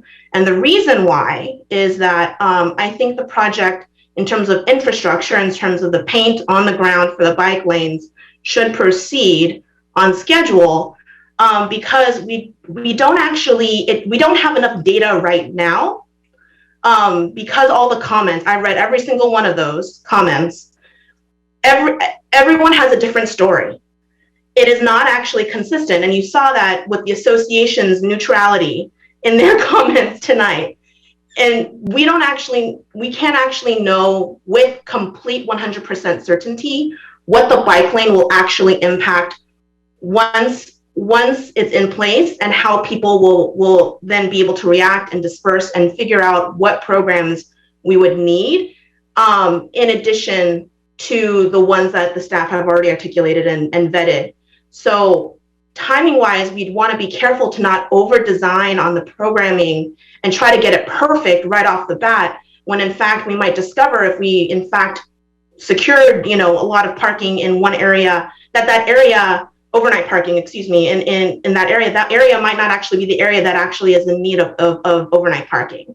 And so I've urged staff to continue to work with the community as the bike lanes are implemented to genuinely figure this out. This is an opportunity for staff to continue to build trust in a community that is distrustful right now. And how do we, as representatives of the city government, help to repair that trust, and continually be responsive to those needs? So the timing is that I don't have as much anxiety, because I think we need to be in constant communication on this front, and then design programs accordingly. In terms of the overnight sharing in bike lane, that I would not agree with, because there's a very big safety issue there. We don't want more car-on-car collisions.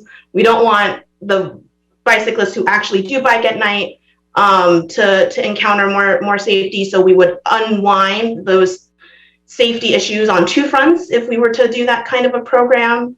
I would urge staff to continue to highlight and amplify to the best of their ability all of the programs, such as the accessible parking spaces and the senior programs. I am quite concerned about those specific stakeholders. On the comprehensive circulation assessment, I don't think I know enough, except to say that I have heard that one-way streets are kind of passé in terms of the latest when it comes to street design, because of the fact that on one-way streets, motorists do feel more empowered to speed. So some of the safety issues that you would think you would get with one-way streets, you actually are, cities that have done this, 20 years ago are actually finding they didn't actually achieve and are actually going back to two-way streets. So I think that that's a deeper conversation that would be had probably with the general plan. I also want to reinforce one of what one of the comments said, which I also brought up in my questioning around the supply side. I think that it's the responsibility of the city to mitigate for these impacts, and also to trace out a future where biking is something that can be more facilitative in that community. And so what I mean by that is, like, what are exactly the incentive programs? How do you actually spend staff time to help to get more grants for more incentive programs specifically for that community, so that low-income residents can continue to take advantage of e-bikes and other things, because I know that the programs that are out there often are oversubscribed. So I would want to see that supply side issue as well, because this is not just a thing of taking away. We're trying to build towards a future, and it's very uncomfortable right now. And I acknowledge that and I name that, but we still have to build towards the future that we want. And electric vehicles are lovely. They will not actually get us to a complete, to a safe climate future alone. We have to get people out of cars as well. And once we get people, and as we get people out of cars, there'll be more parking spots. So thank you. Thank you very much. Okay. I would like to begin my comments by noting that a lead member of Move San Mateo offered to meet with commissioners, and I did have a phone call with this person. I have attended a number of Move San Mateo meetings in my life. I have also I attended the neighborhood meeting at King Center and meetings with the neighborhood focus group that worked on the outreach part of this program, which included North Central community members, some of whom were affiliated with local churches and places of worship, the neighborhood associations, city staff, and a member of Move San Mateo. I go to a lot of meetings. But after reviewing the materials, including the survey results, revised parking study, and all the letters and emails that came in, I've decided to support moving forward with the project as proposed with all parking supply options. The main reason is because at the end of the day, the city did the research and a parking study came back not once, but twice, reporting that the neighborhood has sufficient parking to absorb the parking loss. Not without some hardship, I understand. I want to thank all the San Mateans who participated in the outreach, who joined this meeting and commented.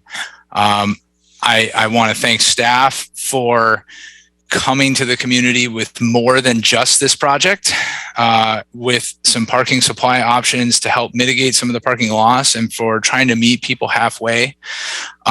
I do want to take a moment to acknowledge, as the vice chair did, some of the comments we've heard and received about outreach gaps.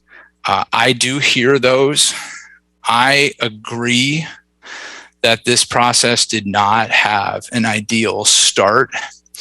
And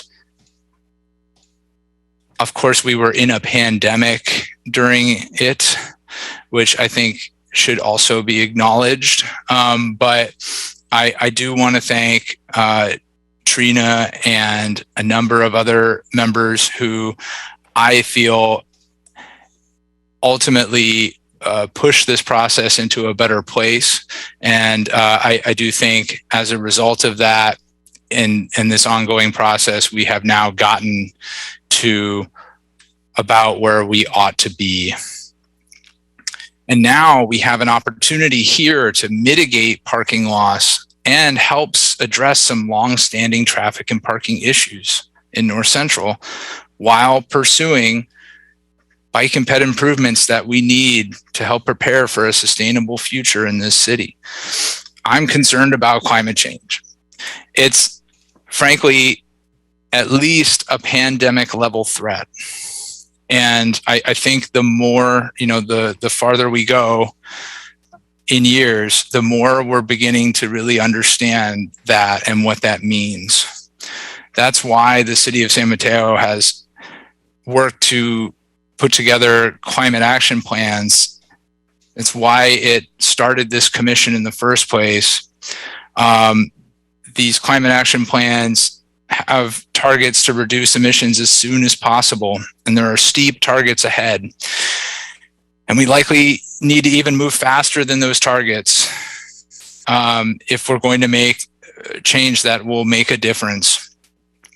Additionally, traffic and congestion has been a top city issue for years. That's partly why the city has worked with the community to develop these bicycle master plans.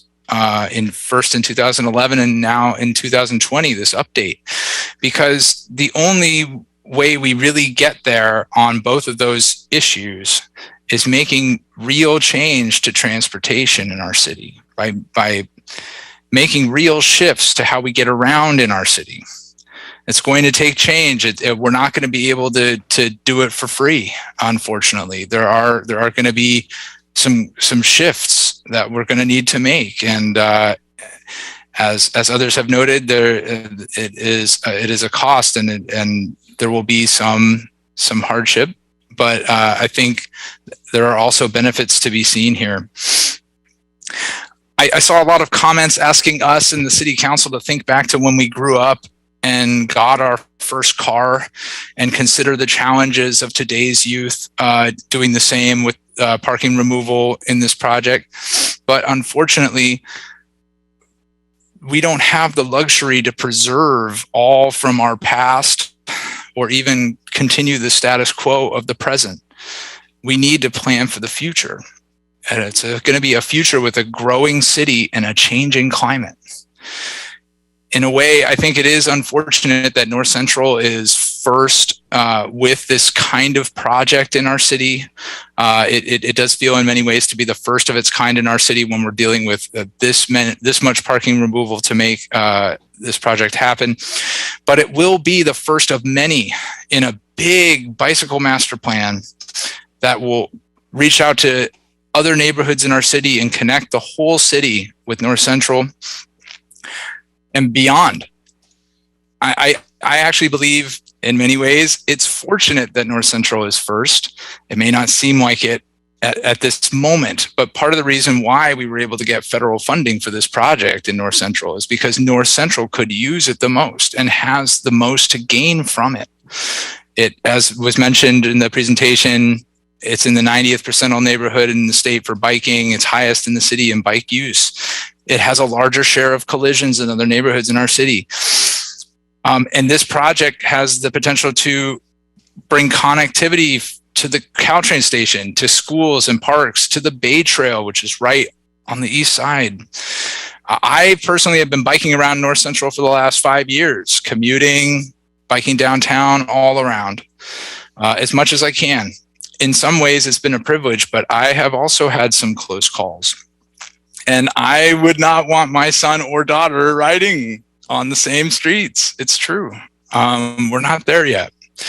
New Year's Day, I took a ride out to the Bay Trail. It was one of my favorite things to do. It's been one of my favorite things to do. Talk so fucking much.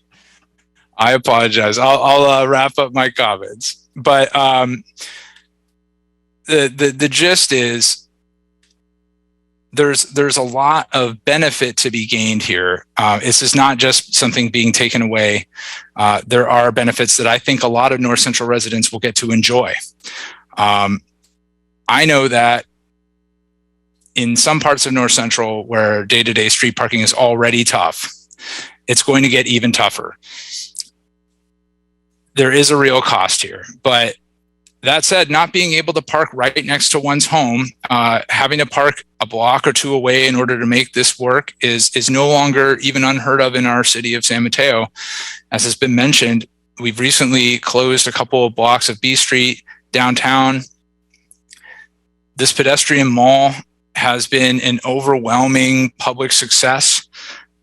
And it also started with the premise of removing some parking directly in front of some of the businesses we like, and everybody would like to be as close to them as possible, to serve a greater purpose, to give back some of the public space to people who, all people, families, children who want a space to be downtown, have a quieter area, easier access to transit, and to all the restaurants that we have downtown. It's much nicer, and a lot of people acknowledge that. But it did have a cost. We took some parking spots away, and now those who would frequent those locations have to park maybe a block or two away. We're using some of the unused parking around downtown in parking lots like the downtown station and the tennis courts. And I think what I think is important to relate there is that in the end, we got something out of it. It wasn't, just taking away for the sake of taking away. There was a real benefit to be gained there. And I'm really hoping that this project will feel the same way for North Central residents and other residents in San Mateo and nearby who are going to be biking through here. That said, as Vice Chair Narita noted, I agree completely. If we're going to do this, we want to get it right for San Mateans and North Central residents. Staff has already provided a number of parking supply options to help mitigate the project. That is a good start. I appreciate it. I feel like that's the San Mateo way. That said, I share some of Commissioner Rowinski's concern that some of these supply options would not necessarily be implemented along with the project on the same timeline. I think that's unfortunate, but as others have noted, that just means we need to be asking City Council to please push for this, make this a priority, the first kind of project of this kind in our city. It will be worth it, but we are going to have to do what we can to make it work out right. Let's see if we can do more with regard to helping interested people get bicycles in North Central, learn how to use and repair them, make sure they get take advantage of local discounts and rebates. I know we've heard a lot from Move San Mateo and bike activists in support of this project, and I would hope that we could count on their support and partnership as well. I went to the event in Central Park last weekend, and I enjoyed it very much, and was thinking it would be great if we could do it in King Center, in King Park. Let's do it. I would love to be a part of that. Okay, I'm going to actually get to the bullets, and then I promise I am done. So, which parking supply options should be considered? I support all four. I am a little more neutral on the red curb extensions, just because it did seem that it was not as popular in the survey results.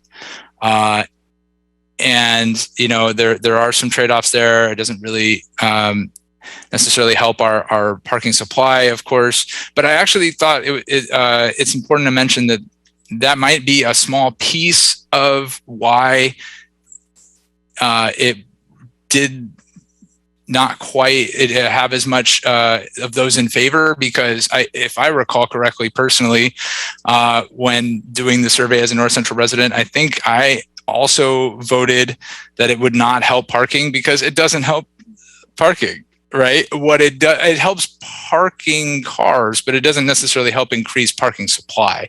And so I think, at any rate, I feel like I'm not as wedded to that one as the other three. But in general, I think I'm in support of all four.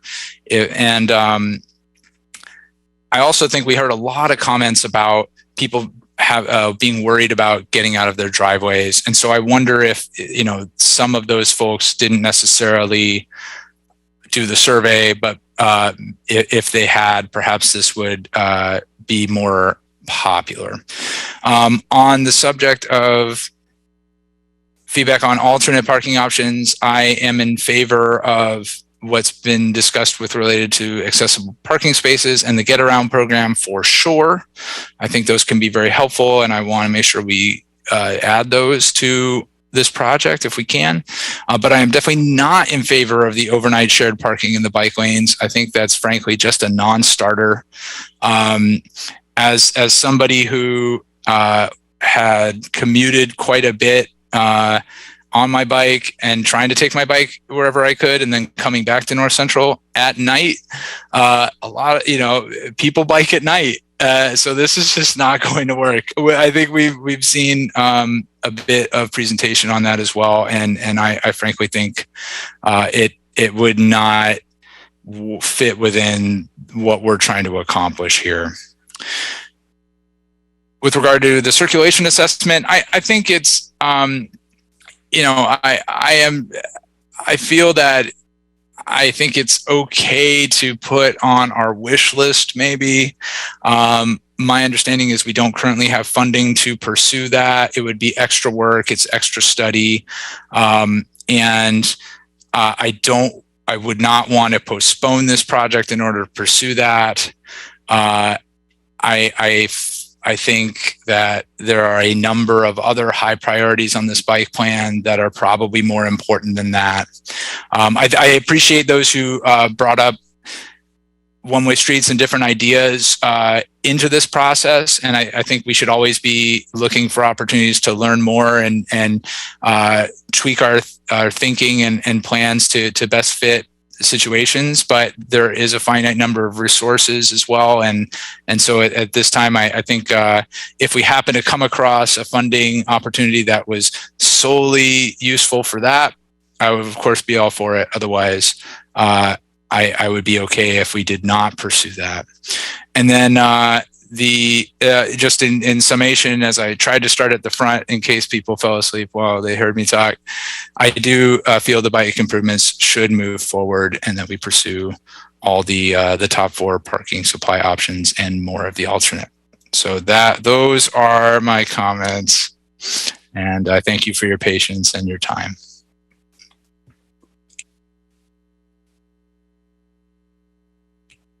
And now I will thank Sue Ellen for her presentation and bring us to the second item of our meeting. Although actually before I do, I think I do just want to check with Cookie as a reminder regarding our late policy. And if I recall correctly, Cookie, at 11 o'clock is when we might want to discuss and potentially take a commission vote about going farther. Yes, that's at the discretion of the chair. And I believe Azalea is on the line, but the TOD item is time sensitive. It can't, I don't believe it can wait until the next commission meeting. So if you do decide to postpone that, we would have to set up a special meeting. It could be this week, next week. I see. Thank you, Cookie. Thank you. So yes, the option here is we do have the consultants who are on the call. But indeed, we have 30 minutes until 11. So the option would be, if you don't, I would advise for us to try to see the presentation and then to assess whether we schedule a special meeting. Yes, I agree and would like to see if we could go ahead and I guess I would just check to see if there are strong objections, Commissioner Robbins. No objection, quite the contrary. But I would ask that people try and marshal their questions and comments and keep them a little shorter, and get to the point. We all have that ability. I'm as fat as anyone. I can go on gassing for hours. But if we keep it short and sweet, I think we can get to it and get the substantive work done. Please. Agreed. And well said. Thank you, Commissioner. And with that, let us move on to the next item, which is transit-oriented development, pedestrian access plan updates. And I believe we have staff presentation by Nicolette Chan. Thank you. Nicolette and I are actually going to share this presentation. So you get to hear from me again. Hi again, Commissioners. Sue Ellen Atkinson, Principal Transportation Planner with Public Works, and presenting with me tonight is Nicolette Chan, who is our Assistant Transportation Planner. And we are here on the Transit-Oriented Development, or TOD, Pedestrian Access Plan. Next slide. There we go. All right, we have a brief agenda tonight. We will try to keep this as short as possible. We intend to go through the summary and findings from our community engagement effort. We were last to the commissioners prior to the community engagement, and we wanted to give an update and sort of a summary of how that went, and also a summary of the existing conditions review. And then the bulk of the presentation is focused on the next steps, including project prioritization metrics. And just as a note, we will be asking for commissioner feedback on those prioritization metrics at the end of the presentation. Okay, just a brief refresher on background for the project. This is a grant-funded effort through the Transportation Development Act, or TDA Article 3. And the goal for the project is to increase safety and comfort for pedestrians in the full pedestrian path of travel in the transit-oriented development areas and near high-quality transit, essentially in the areas where we expect higher utilization of transit to provide safe and comfortable pedestrian environments to ensure that that's actually the case. Next slide, please.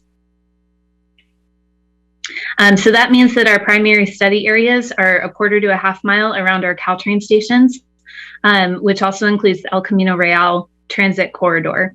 So we are lucky in San Mateo to have 3 Caltrain stations, all of which are focused for this project, as well as high quality transit on El Camino Real. And at this point, I'll turn it over to Nicolette for the next portion. Thank you, Sue Ellen. So the last time we presented this project to the Commission was last August, where we talked about the community engagement plan. For some familiarity, the plan explained who we were going to outreach with and then how we were going to reach them.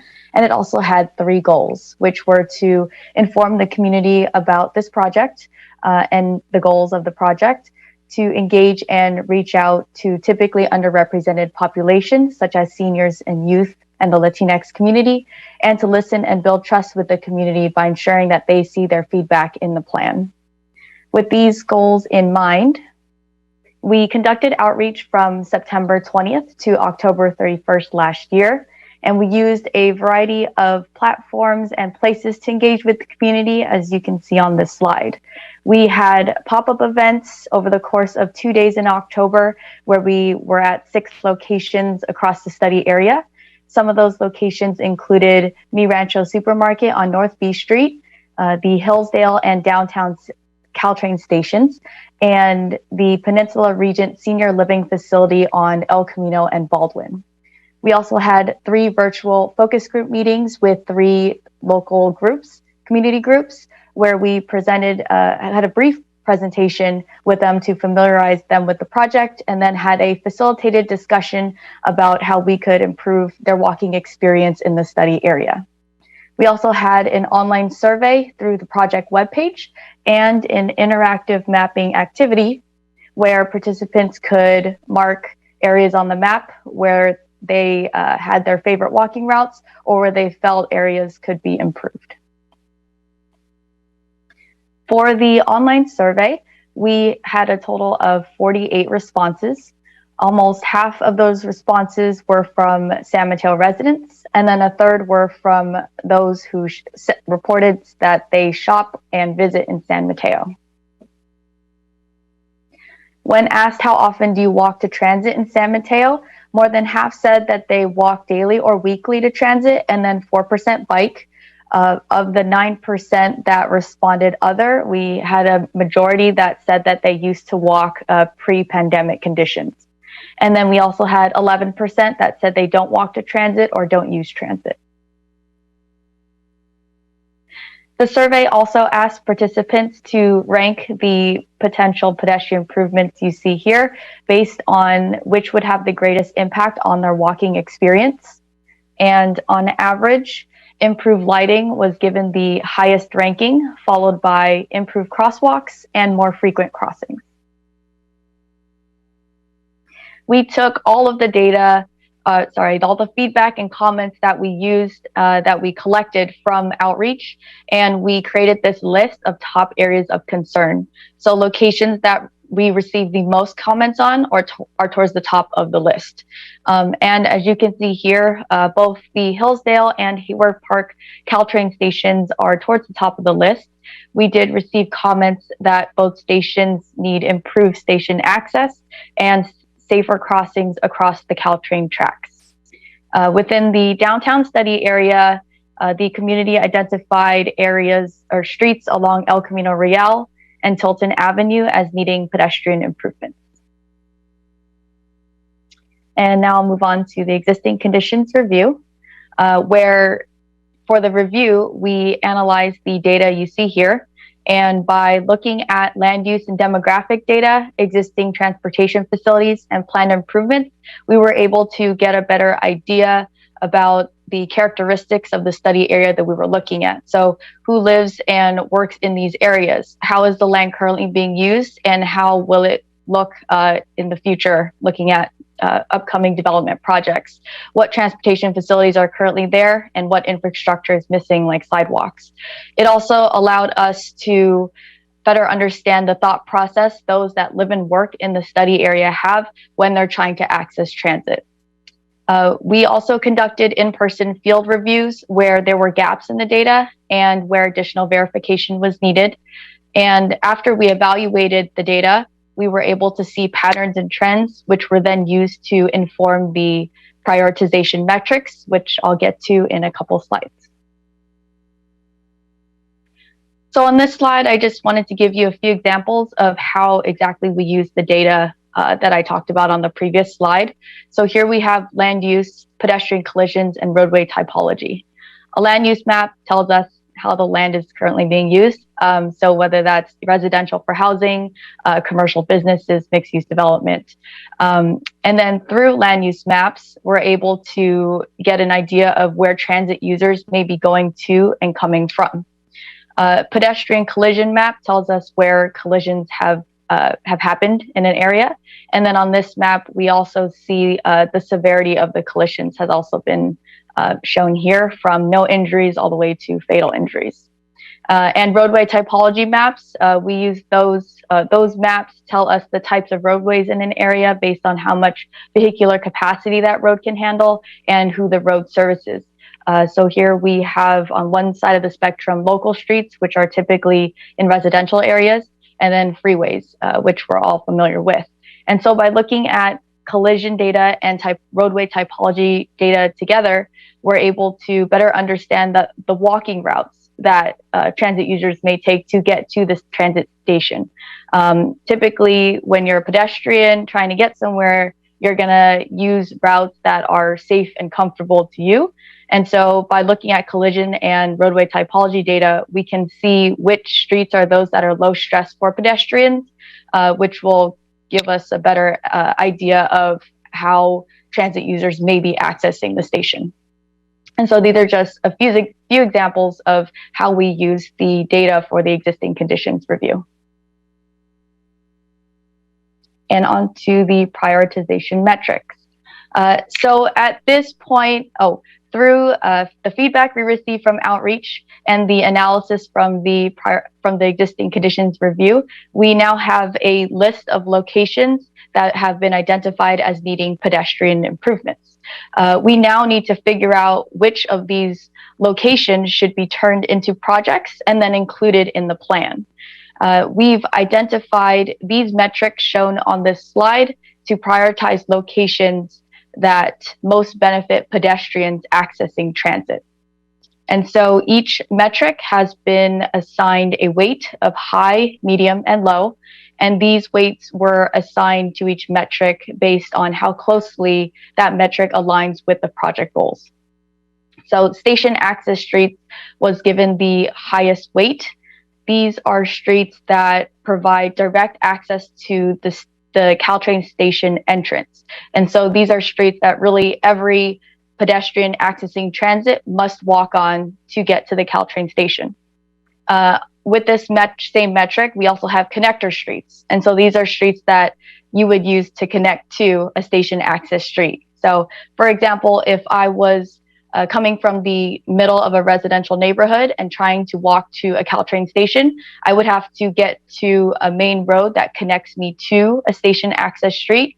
And so that main road would be my connector street.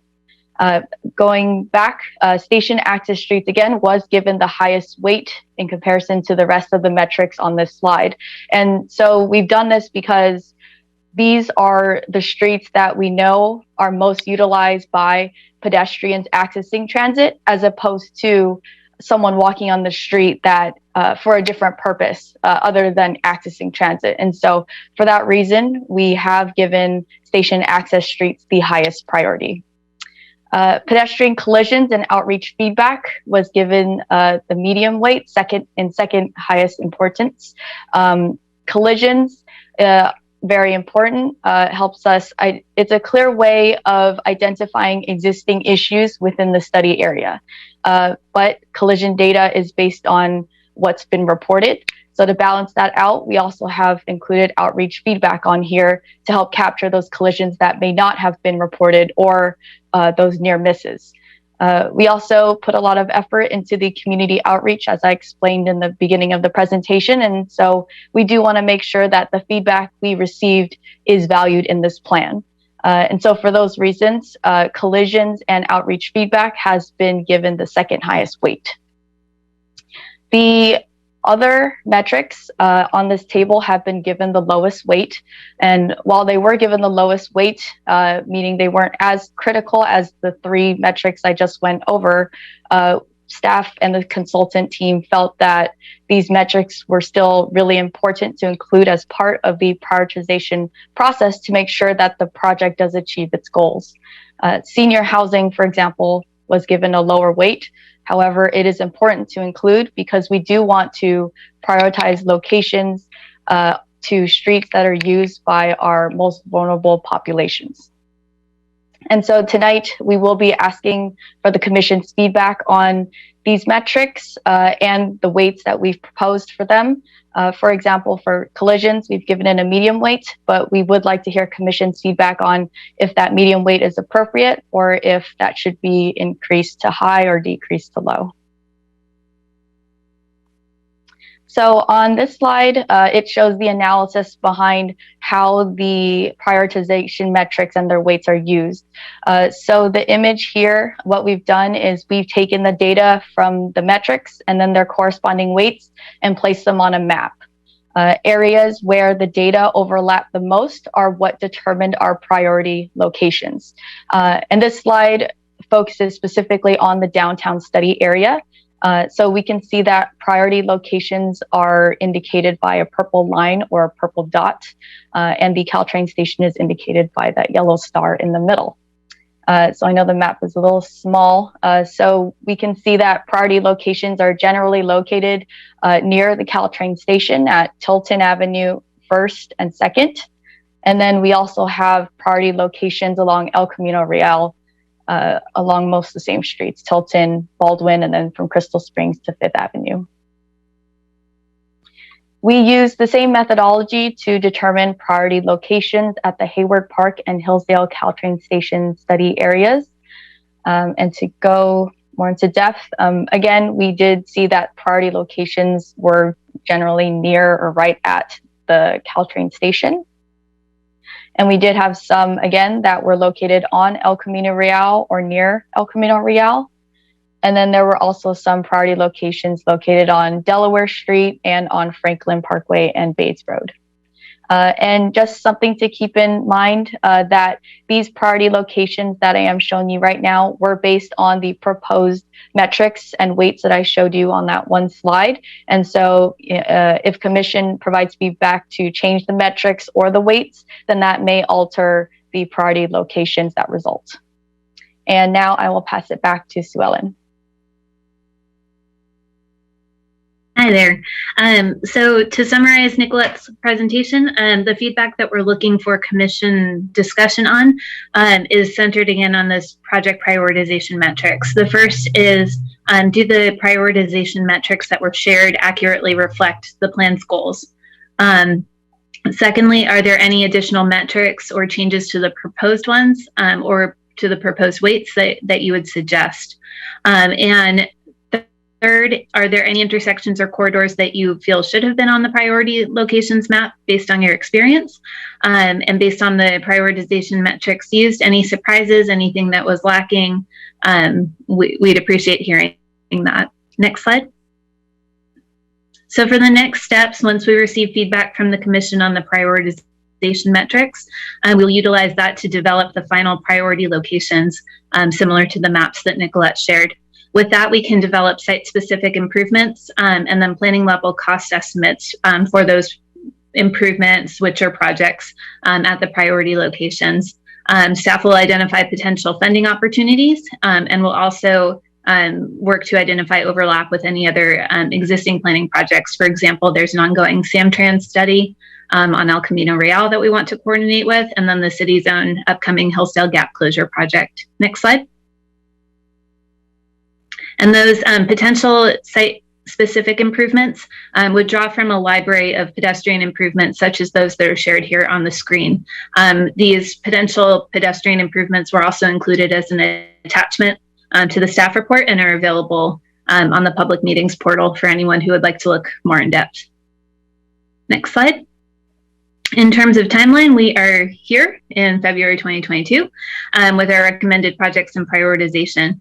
We expect to be back to the commission in June, in or around June of this year, with a draft plan that includes the prioritization, the priority locations, the proposed improvements, and that funding strategy, and then expect to be to City Council in October of this year for final adoption. Next slide. That concludes staff presentation. Nicolette and I are both available for any questions that you might have. And we also have Ingrid Ballas-Armet, I'm so sorry if I got that wrong, who is our consultant from Fair and Peers and has been working with city staff on this project. Thank you for your time. Thank you. Commissioner questions? Vice Chair Narita, thank you.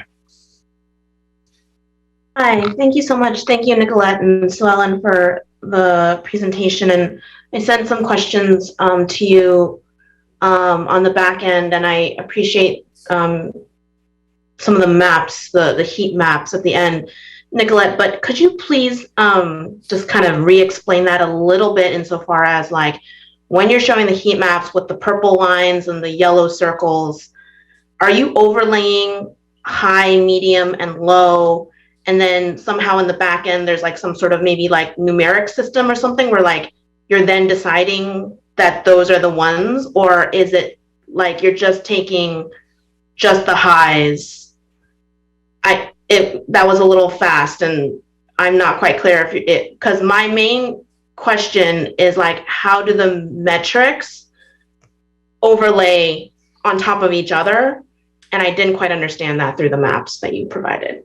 Sure. And one way of thinking about the prioritization weights is kind of like a. Can we go back to one of the maps for go back to the presentation.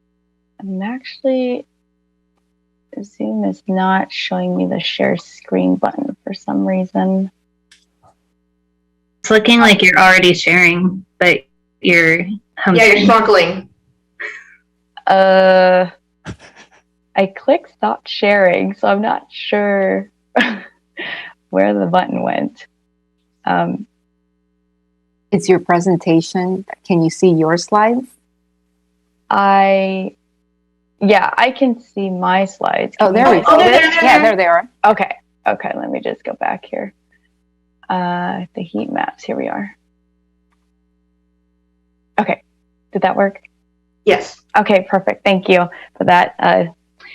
So one way to think about the prioritization metrics is thinking about it as a point system. So for station access streets, you can think of it as we gave that 3 points for streets that we identified as station access streets. And then for pedestrian collisions and outreach feedback, that was given a medium weight. So if you assign that 2 points, and then for the lower metrics that were assigned a lower weight, you can assign that 1 point. And so how you can think about how we used it is that locations that, if you sum up all the points they received, that those would determine the priority locations. And so I hope that helps better understand really how helpful. how the weight Yes, works. thank you. And then just so you so I'm 100% clear on the 12 that were articulated through the outreach process, how many of those through this weighted metric thing are listed, are identified in the purple lines and orange circles? I'm sorry, could you go back to where the 12 came from? Yeah, the slide that said the key takeaways from this project, or, it's on page 122 of the packet. It's from the outreach, the community outreach one. So I understand that because these are the 12, they got 2 points, but just because you get those 2 points doesn't mean you get to be a purple line or circle. So how many of those, or which ones of these exactly in your mapping are in and versus out? Sue Ellen, would you like to take that one? These are example maps based on the proposed priority metrics. We haven't gone too far in depth on these because we are looking for either confirmation or any changes from the commissioners. So the number of those locations that would be included on this map would depend entirely on what the final metrics are and the final weights. I understand that. I just want to know what it is right now. I can help with that if you'd like. This is Ingrid from Byron Pierce, the consultant team. For the Hillsdale and Hayward locations, all of the locations that were identified as like top locations from community feedback ended up being kind of in priority locations through this prioritization process. And for downtown, I'm trying to pull up what the map was. I think almost all of them, there were just some that instead of, for example, Tilton Avenue, since you have that up right now, I think through the community comments process, we kind of highlighted the entire corridor or 4 or 5 blocks. But I think through the prioritization process, it kind of helped us focus a little bit more in which were the key areas to focus on. But otherwise, all the other ones were also included. They kind of made it to the top. Okay, thank you. That's it. Thank you. Any other commissioner questions? Going once. Here's a Commissioner Lewinsky. Take it. Sure. Can you go to the Hillsdale heat map? I have some questions there. Okay, so it's on the left-hand stick. All right. So help me out. What is the bluish yellowish? Explain that to me within respect to the magenta lines. So areas where there's more red and orange are areas where there was more overlap in the data. So and those what data is that? Oh, those would be these prioritization metrics. So we took the data from these metrics and then the corresponding weights that we've assigned, and then we placed them on a map. And so basically wherever the data overlapped the most is where you see more shades of red and orange, which is where the purple dots are. And then areas where they're more blue and yellow are where there was less overlap between the data. Right. So what are the streets that have the magenta that's north and south of this station? So here, let's see, we have, these dots are on 28th Avenue. This one is on Flores and 28th, This one's on El Camino and 28th. And this one is on 28th. I believe that's the undercrossing where the Caltrain station entrance is. Let's see. And then this one is in the middle. I think that's Landing Avenue is that street in Bay Meadows. And then here, this long corridor is 31st Avenue from the Caltrain entrance on this side. Mm-hmm. Below here, this is on Hillsdale Boulevard. And then this one's on Hillsdale and El Camino. Right. And so you're saying these magenta lines would be candidates for some of the pedestrian safety improvements that were outlined. Wider streets, landscaping. Yes. Pedestrian crosswalks. Okay. All right. It seems a little mechanical to me, this process. I'll be honest with you. I think there might have been a more intuitive way to approach the problem or to solve the problem. All right, I'll see. I'm curious. I see we have we still have some, we still got 4 people hanging on, 4 residents who'd probably like to speak. So I'd like to listen to them. And that's my only questions. Okay, thank you, Commissioner Rowinski. Do we have other commissioner questions before we open public comment? All right. I'm not seeing a hand raised. I'm just going to review and see if I have something I wish to ask. I did have one question about the collision data, because I think we saw in the administrative report there that 60% of pedestrian collisions appeared to be in the crosswalk in an intersection. And this may actually tie in a little bit with some discussion we had on the previous item, but if 60% of these collisions are occurring in an intersection with a crosswalk, I guess that concerns me a little, because it makes me wonder how effective some of the improvements we're proposing will be to mitigate that.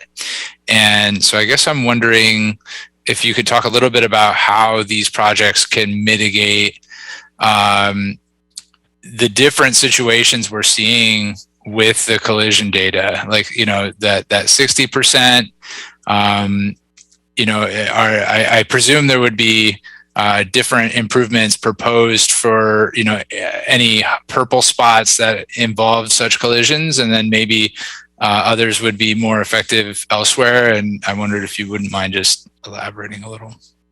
Yeah, I can start, and maybe Ingrid can add on if I missed anything. But yeah, at this stage of the project, we are looking to figure out which locations are the ones we want to prioritize and then turn into those projects. And once we get those priority locations, we will look at each and every one individually and figure out, those specific improvements that need to be made to fix the issues that have been identified at those locations.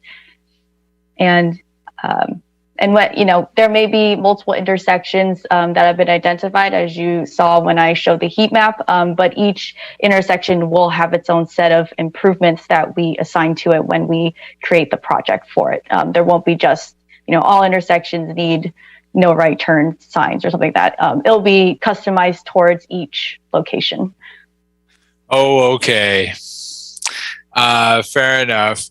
I also was just curious about whether any inputs from the city's traffic action plans could potentially be useful in this process.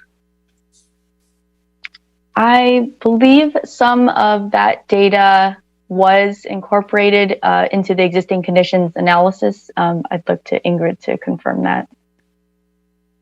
Yeah, so one of the things that maybe wasn't that we looked at during our initial assessment was to look at any previous plans that the city has already developed to make sure that we incorporate any improvements that were already identified before that haven't been implemented yet for many different reasons, probably funding most of it. And so those will be incorporated into the final plan just to make sure that we're, using all of the work that the city has already done to date.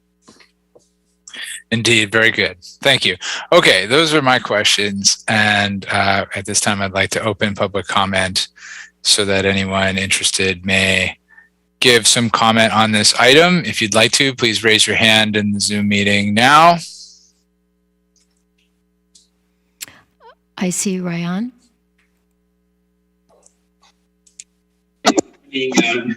Commissioners, thank you for your time and for staying late. I apologize in advance for not having sent comments regarding this item. I was busy preparing on another issue. I guess what I would say is that overall, I think the prioritization metrics are good. I would note that they specifically focus on geography and not on prioritization of types of improvements. So, for example, is a physical improvement that changes the physical geometry of a roadway to reduce vehicle speeds prioritized higher than a administrative improvement such as a crosswalk, which is just something that's saying we hope that you cross here or that cars yield for you here, and which sounds like hasn't been amazingly successful at reducing collisions, given that 60% of collisions occurred in a crosswalk. If I understood that statistic correctly, I think it's important to see a discussion sooner rather than later, and prioritization of type improvements within these prioritized geographies, so that we can have meaningful projects that make physical changes that reduce vehicle speeds, that improve connectivity for pedestrians. And I think that that is very important in this. I would also just put another plug for the mid-block crossing at 28th Avenue in between El Camino Real and Delaware Street. We have done traffic counts there and noticed a high number of basically like platoons of children getting off of the train and jaywalking directly under the station at 28th Avenue because there's a school nearby and there aren't really high quality connections except to Delaware and El Camino. And also, I think El Camino is important. A lot of low income people ride buses and the bus goes primarily on El Camino. Thanks so much for your time. Thank you. I see no other hands raised. Okay, I will close the public comment for this item. Thank you, Cookie, and return to the commission for comments. And perhaps, Nicolette, if you wouldn't mind, perhaps we could look at the slide that asks us the questions you need most. That might be helpful. And then we can start with Commissioner Robbins.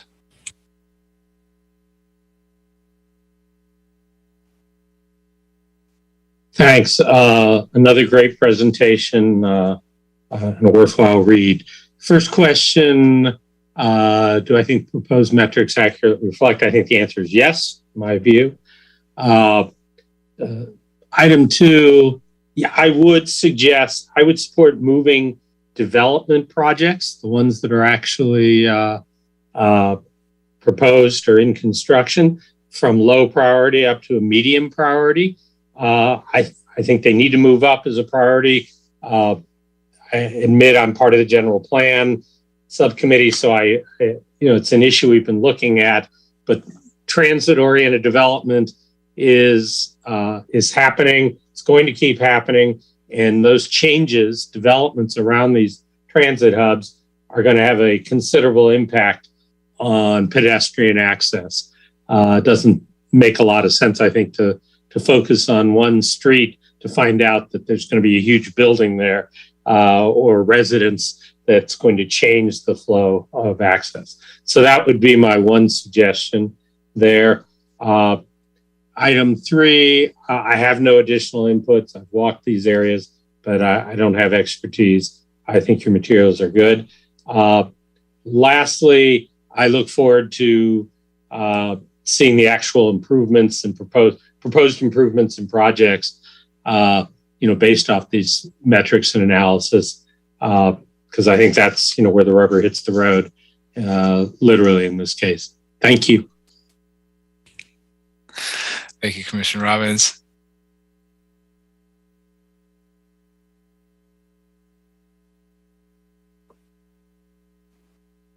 Vice Chair Narita, thank you. Yeah, thanks so much for the presentation. Really appreciate it. So a couple things. I appreciate the layering of the metrics now that it was explained to me, so thank you. I do think the metrics reflect the plan's goals. I think that there could be a little bit more explaining, because when I asked, for instance, on email, is there anything lower than low on the metrics, you guys said no. But in fact, it's yes, because if you're assigning a point system, that means that there are things out there that got 0 points, right? That you just didn't consider at all. And so I think explaining that will be really helpful, because there are things that are just not being considered whatsoever. And so everything that you're listing in the chart is being weighted on top of each other, Nicolai, correct? Based upon what you just described. And so that is different than what I thought when I read the materials. So just that piece of feedback, I think, that was not the same understanding I had. And so within understanding, for instance, that the lows get 1 point, the mediums get 2 points, and the high gets 3 points in a system like that, I do think that the collisions should be high, because obviously something's not working despite whatever's there right now. And if you're doing a bespoke plan per area, then it would probably mean that, that would require something beyond just the crosswalks or whatnot. So I would recommend doing high on where the collisions are then happening, understanding now the metrics. Optically, it makes me uncomfortable that we say vulnerable communities are low. This is why I actually recommend moving to just saying a point system rather than high, medium, low. Low, vulnerable communities should never be low priority, straight up. So to me, that phrasing and that framing is unacceptable. And, but in fact, that's not actually what's happening, because you are weighing them and giving them key consideration in your metrics. So it's an optics thing, it's a messaging thing, it's a framing thing, and not actually a methodology, which I was deeply concerned about when I read the materials. So please do adjust that a little bit, because that should never be the case. And other than that, I have a little bit of anxiety on this connector street piece. I would prefer it at medium, but I respect staff's position to keep it at low, understanding the point system. The reason why is I think actually some of the hardest things when I take Caltrain, I take the Hillsdale Caltrain. I used to take San Mateo. I used to walk from my house to the San Mateo Caltrain. Some of the hardest things is actually the stuff outside the 0.25 miles, because that stuff is not necessarily guaranteed to be well lit. And the safety, I think, is actually on those connector streets is actually very real. The anxiety and safety concerns there, more so than the 0.25 within the circle. But if the 0.25 within the station access is so egregiously not set up right yet, then I would like us to then revisit at a later date, the next time we do pedestrians, looking at the connector streets. But I understand if the connector streets have to stay at a 1 for right now, which is why I asked you in the back, via email, when's the next time to talk about pedestrian planning. So with that, I think that's it. Are there any intersections or corridors you feel should have been priority locations? I'm not a fan of the fact that if you take on Hillsdale, I just did it tonight, if you accidentally get off on the wrong side of the street after taking the Hillsdale Caltrain, there's you just have to jaywalk across the street. And there's that cement thing in the middle, and you just gotta run for it and go. It's a little anxiety inducing, but that's within station access. So I think you guys will probably be looking into that. Thank you. Thank you.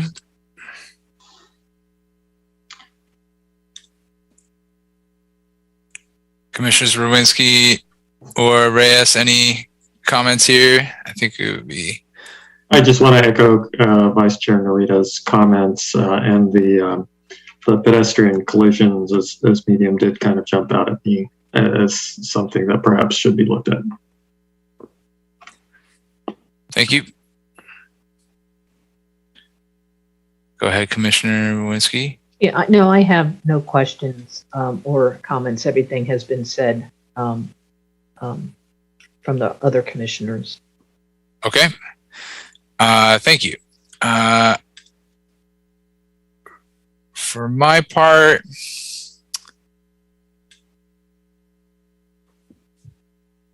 let's see. Before I go into the points, I did just want to quickly note a bit of disappointment about how much outreach and feedback we were really able to capture, it seems, from the Latinx community. I happen to notice that the Spanish language online map, and I didn't see anything on it. So that's most unfortunate. I think, to me, it's just, I'm not necessarily faulting those who put together materials well translated and ready to go. And indeed, it's a shame that we went to that effort and then weren't able to get a strong feedback. So, I just am noting this mentally and thinking, we want to do more work in determining why we weren't able to get more and see what we can do in the next projects ahead. I think we saw something similar in the North Central Bike Lanes outreach, and we've been seeing it in the general plan and other outreach, just I think in general, frankly, in the city.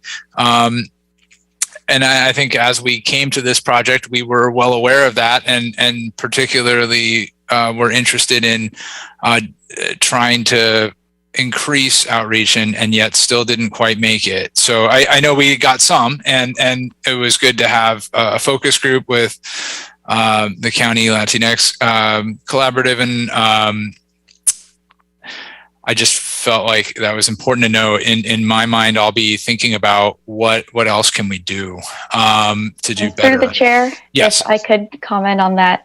Sure. While we didn't receive much feedback from the Latinx community through the online engagement tools, I can speak for how the turnout was at Mi Rancho Supermarket. I was personally there the whole time, and I felt like we did get a lot of participants at that location. We did have a Spanish survey available and a bilingual speaker there, and I can tell you that bilingual speaker was talking to people continuously while we were there. And actually, there were times when she was talking to someone, and then the rest of us would try to get more. And because she was already talking to someone, we had to tell them to go grocery shopping. And then hopefully when they come back, they're still likely to participate, and our Spanish speakers available. But we took counts. I don't recall how many people we approached at Mi Rancho Supermarket, but I can tell you that since I was there, we did get a great turnout at Mi Rancho Supermarket. And while that didn't show online, I think that was something that we kind of foresaw, because in creating the engagement plan, we did speak to a representative from the Latinx community that told us that community does particularly like in-person or more facilitated meetings to give their feedback from. So I just wanted to put that out there, that we did get a good amount of engagement from being at the Mi Rancho Supermarket. I appreciate that very much, Nicola, and I hope I wasn't perhaps I was painting too broad a brush, so I didn't mean to do that. But so I appreciate that. I think that's useful in this meeting and items context.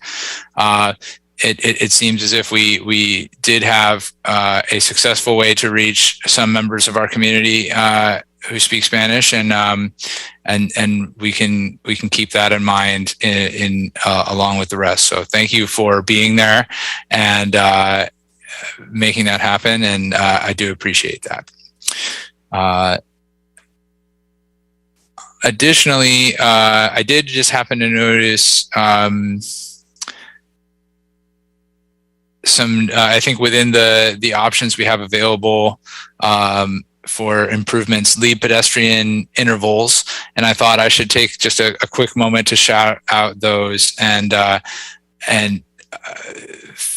mention that I did notice the ones installed in downtown and El Camino Real, and I do think the more we do it, the better.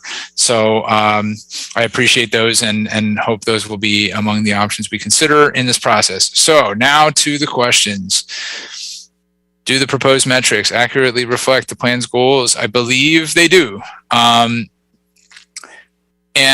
I appreciated the presentation, and I think a comment Nicolette made during it to really hone in on the idea that we're focusing on that which allows people to walk to transit super specifically.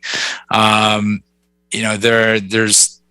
are many potential pedestrian issues around these areas and throughout the city, but we're hyper focused on walking to transit and making that as good as possible. Not walking for other purposes necessarily in this particular context. So I thought that was very useful to make me answer yes to this. Are there any additional metrics or changes to the proposed metrics? Not from me. I appreciate the comments from the other commissioners. I think there's value to their arguments, and I understand where they're coming from. I think personally, though, given the ultimate goals, I think you have to prioritize them a certain way, and I'm comfortable with the way they've been prioritized. Are there intersections? I think the only one that came to my mind that wasn't necessarily on the public outreach's top list of locations, but I did actually see in a heat map tonight was Hillsdale and El Camino Real. And it actually might even have been on their list, but the only thing I wanted to mention there is I've been walking around there a lot more recently, and on the south side, I was looking at the part of the report that talked about missing sidewalks, and I suppose that a sidewalk may not be missing in that particular area, but I just have noticed that what you have instead is difficulty crossing at all crossings. I noticed a number of notes on a difficulty crossing from the north side of 28th Avenue going west toward Edison on that side of El Camino, as there's not a crosswalk there. And so there's a similar issue at Hillsdale and El Camino on the south side. And so I've already made the mistake 2 times going down the south side and then realizing I can't really continue northward from that corner to take the El Camino Real bus going northbound without like running across a bunch of streets. So that's a real bummer. But since it was on the map, I am hoping that there may be something we can do there. And so I will wrap up my comments. And thank you, staff and the consultants for being here, presenting, answering our questions, and giving feedback. Okay. And Commissioner Reyes, your hand was raised. I wasn't sure if it was from before. Okay, great. I think that that concludes that item, and we can now go to reports and announcements. I'd like to ask staff if they have any to give. I would just really like to thank you for all the feedback tonight. This is, it's after 11, long meeting, and I know that this last presentation had some data involved. So Commissioner Rowinski, I appreciated your comments in terms of the thinking perhaps about a better way to present it or not have it be as mechanical as you noted. But I really appreciate your patience and definitely, invaluable feedback on these 2 projects. So that is all. But please, few things. council meeting on the 22nd. So the North Central project will go back. And then we are also working on for our work plans for the City Council's strategic plan, the priorities for the coming year. If you were able to participate a few weeks ago, there are quite a few things that were added to that list. So we staff are in the process of putting together what we believe would be feasible work plans for all those items. So it's been a busy month, but thank you very much for the long night. Thank you, Director Mitch. Commissioner Winsky. Okay. Yeah. I just want to just mention something. We had talked about NTAP, the Neighborhood Traffic Action Plans, that actually started in 2016. And Director Mitch, I believe I raised the comment during the December meeting that if that plan has changed direction, format, metrics, that we should get feedback from council and then have which they did, by the way, they did provide that feedback. You presented that item to them, how you propose changing NTAP. I think what would be good is to kind of formally close that out and move into the next phase and bring that to the Sustainability and Infrastructure Commission. Your plans for the revised NTAP, and we may not even, in fact, it's not even be called NTAP anymore, is my sense. But there is going to be changes. For example, I have to share with you, I got an email from the folks at Sugarloaf asking me what was going on with their NTAP. They were still waiting for it. It was heard over 2 years ago.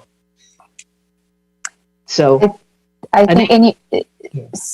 think it would be worthwhile to give you, we've made a few presentations to City Council on our overall data-driven approach. So I think we need to pull that together and also give you all the overview of the roadmap that we're embarking on in terms of other plans like our Complete Streets plan that will be, we're putting together a request for proposals on that. So I think we can come back to the commission on an overall broader outlook on how we are looking at data and prioritizing improvements while continuing to engage with the community. So I have to look at the crystal ball to see when we could schedule that, but I do see that as definitely something that we should be bringing to this commission. Right, and formally close out NTAP. NTAP, for those of us that were around, that was a big effort by the city. So it is not formally closed. I think the effort here is on trying to balance, bringing in that data, balancing the data with the regional congestion piece, with the traffic calming. So we're trying to balance all, but we're not necessarily closing it out. We're just taking a different approach so that the data is much more present and supports the improvements. So Right. we can bring that back to you in terms of explaining our approach and what we have presented to council the last year in terms of, for example, pedestrian collisions and hotspots and problem areas throughout the city. Sure. And who should I forward Sugarloaf to? Would that be Bethany? Yes. All right. Yeah, because they contacted me with wanting to know. All right. I will do that then. Thank you. Thank you. Any other commissioner reports and announcements? I did want to try and see if I could get a belated quick comment because I realized I forgot in item 1 about striping, because a number of commissioners for the North Central Bike Project indicated an interest in pursuing striping, and I just wanted to add my name to that. I think if the neighborhood is okay with it, I'm okay with it. It would be sort of my feeling on that. I think there may be some help in parking striping being added to the overall plan. So I wanted to just throw that belated comment in. I also did just want to ask about the crystal ball. I believe Commissioner Reyes did ask about potentially at least adding a couple items maybe to the agenda, and like perhaps they could be listed as not dated. If I think one of them was related to Cal Water, potentially getting a Cal Water update, and a maintenance update or asset management. And I think is that I apologize. We had a few technical difficulties with one of the items. All the PDFs, the figures wouldn't upload, so it created. There were a few issues this past that week, but we did add.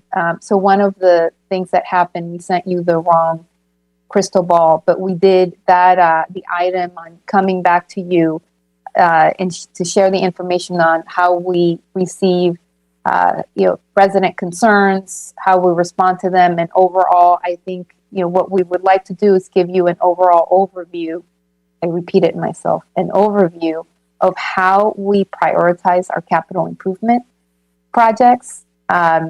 We do receive, questions on especially the smooth streets and our pavement management, where we do work and how we decide which streets to repair. So I think that would be an important program to describe to you. So that is scheduled. It's it's later in the summer. Yes, I think I see. So that's on that. And then I have to get back to you all on the times that Cal Water said they could come back to us. So that's another item that needs to be added to the crystal ball. Perfect. Thank you very much, Director Mitch. Yes, Commissioner Lewinsky. Yeah, sorry, here. Director Mitch, regarding the Cal Water presentation, I thought I heard distinctly that City Council during the goal setting the goal setting meeting a couple of weeks ago was very interested on potable water. So we provided to the commission an update on the clean water program last year, and we have been in the process for quite a few years of working with San Francisco PUC. So we are wrapping up the third phase, and we have a study session scheduled with council as a result of the Blue Sky session. Okay, all right, that's where you're going to pick it up. Okay, yes. All right, because once again, trying to stay, going back to points that Commissioner Robbins has brought up, trying to stay within the bounds of what council is trying to achieve, and listening to the meeting, the potable water was a very important issue for most of them. Less so than the mechanics of Cal Water and what they do or don't do. Right. And I think that will be an opportunity for us to explain that, as a city and us running a sewer enterprise, we are not a water purveyor. So we actually do not have the rights to distribute recycled water. But we care about the situation. So we've been working with the neighboring agencies for quite a few years on wastewater as a resource. But I believe that this is an opportunity to explain what our role is and to clarify expectations as well. And at the end of the day, it is the water purveyor that holds those rights. So there's only so much we can do. But there will be an opportunity in April for us to clarify that and to present the findings from the third study that we're completing. Okay, and that might be an interesting question for Cal Water, though I don't think we're going to get high enough seniority to make that decision. But no, and they're part of our joint study as well. Yeah. Very good. Thank you. And with that, I would like to adjourn this meeting. Thank you all very much. Thank you very much. Good night. Good night. Good night, everyone.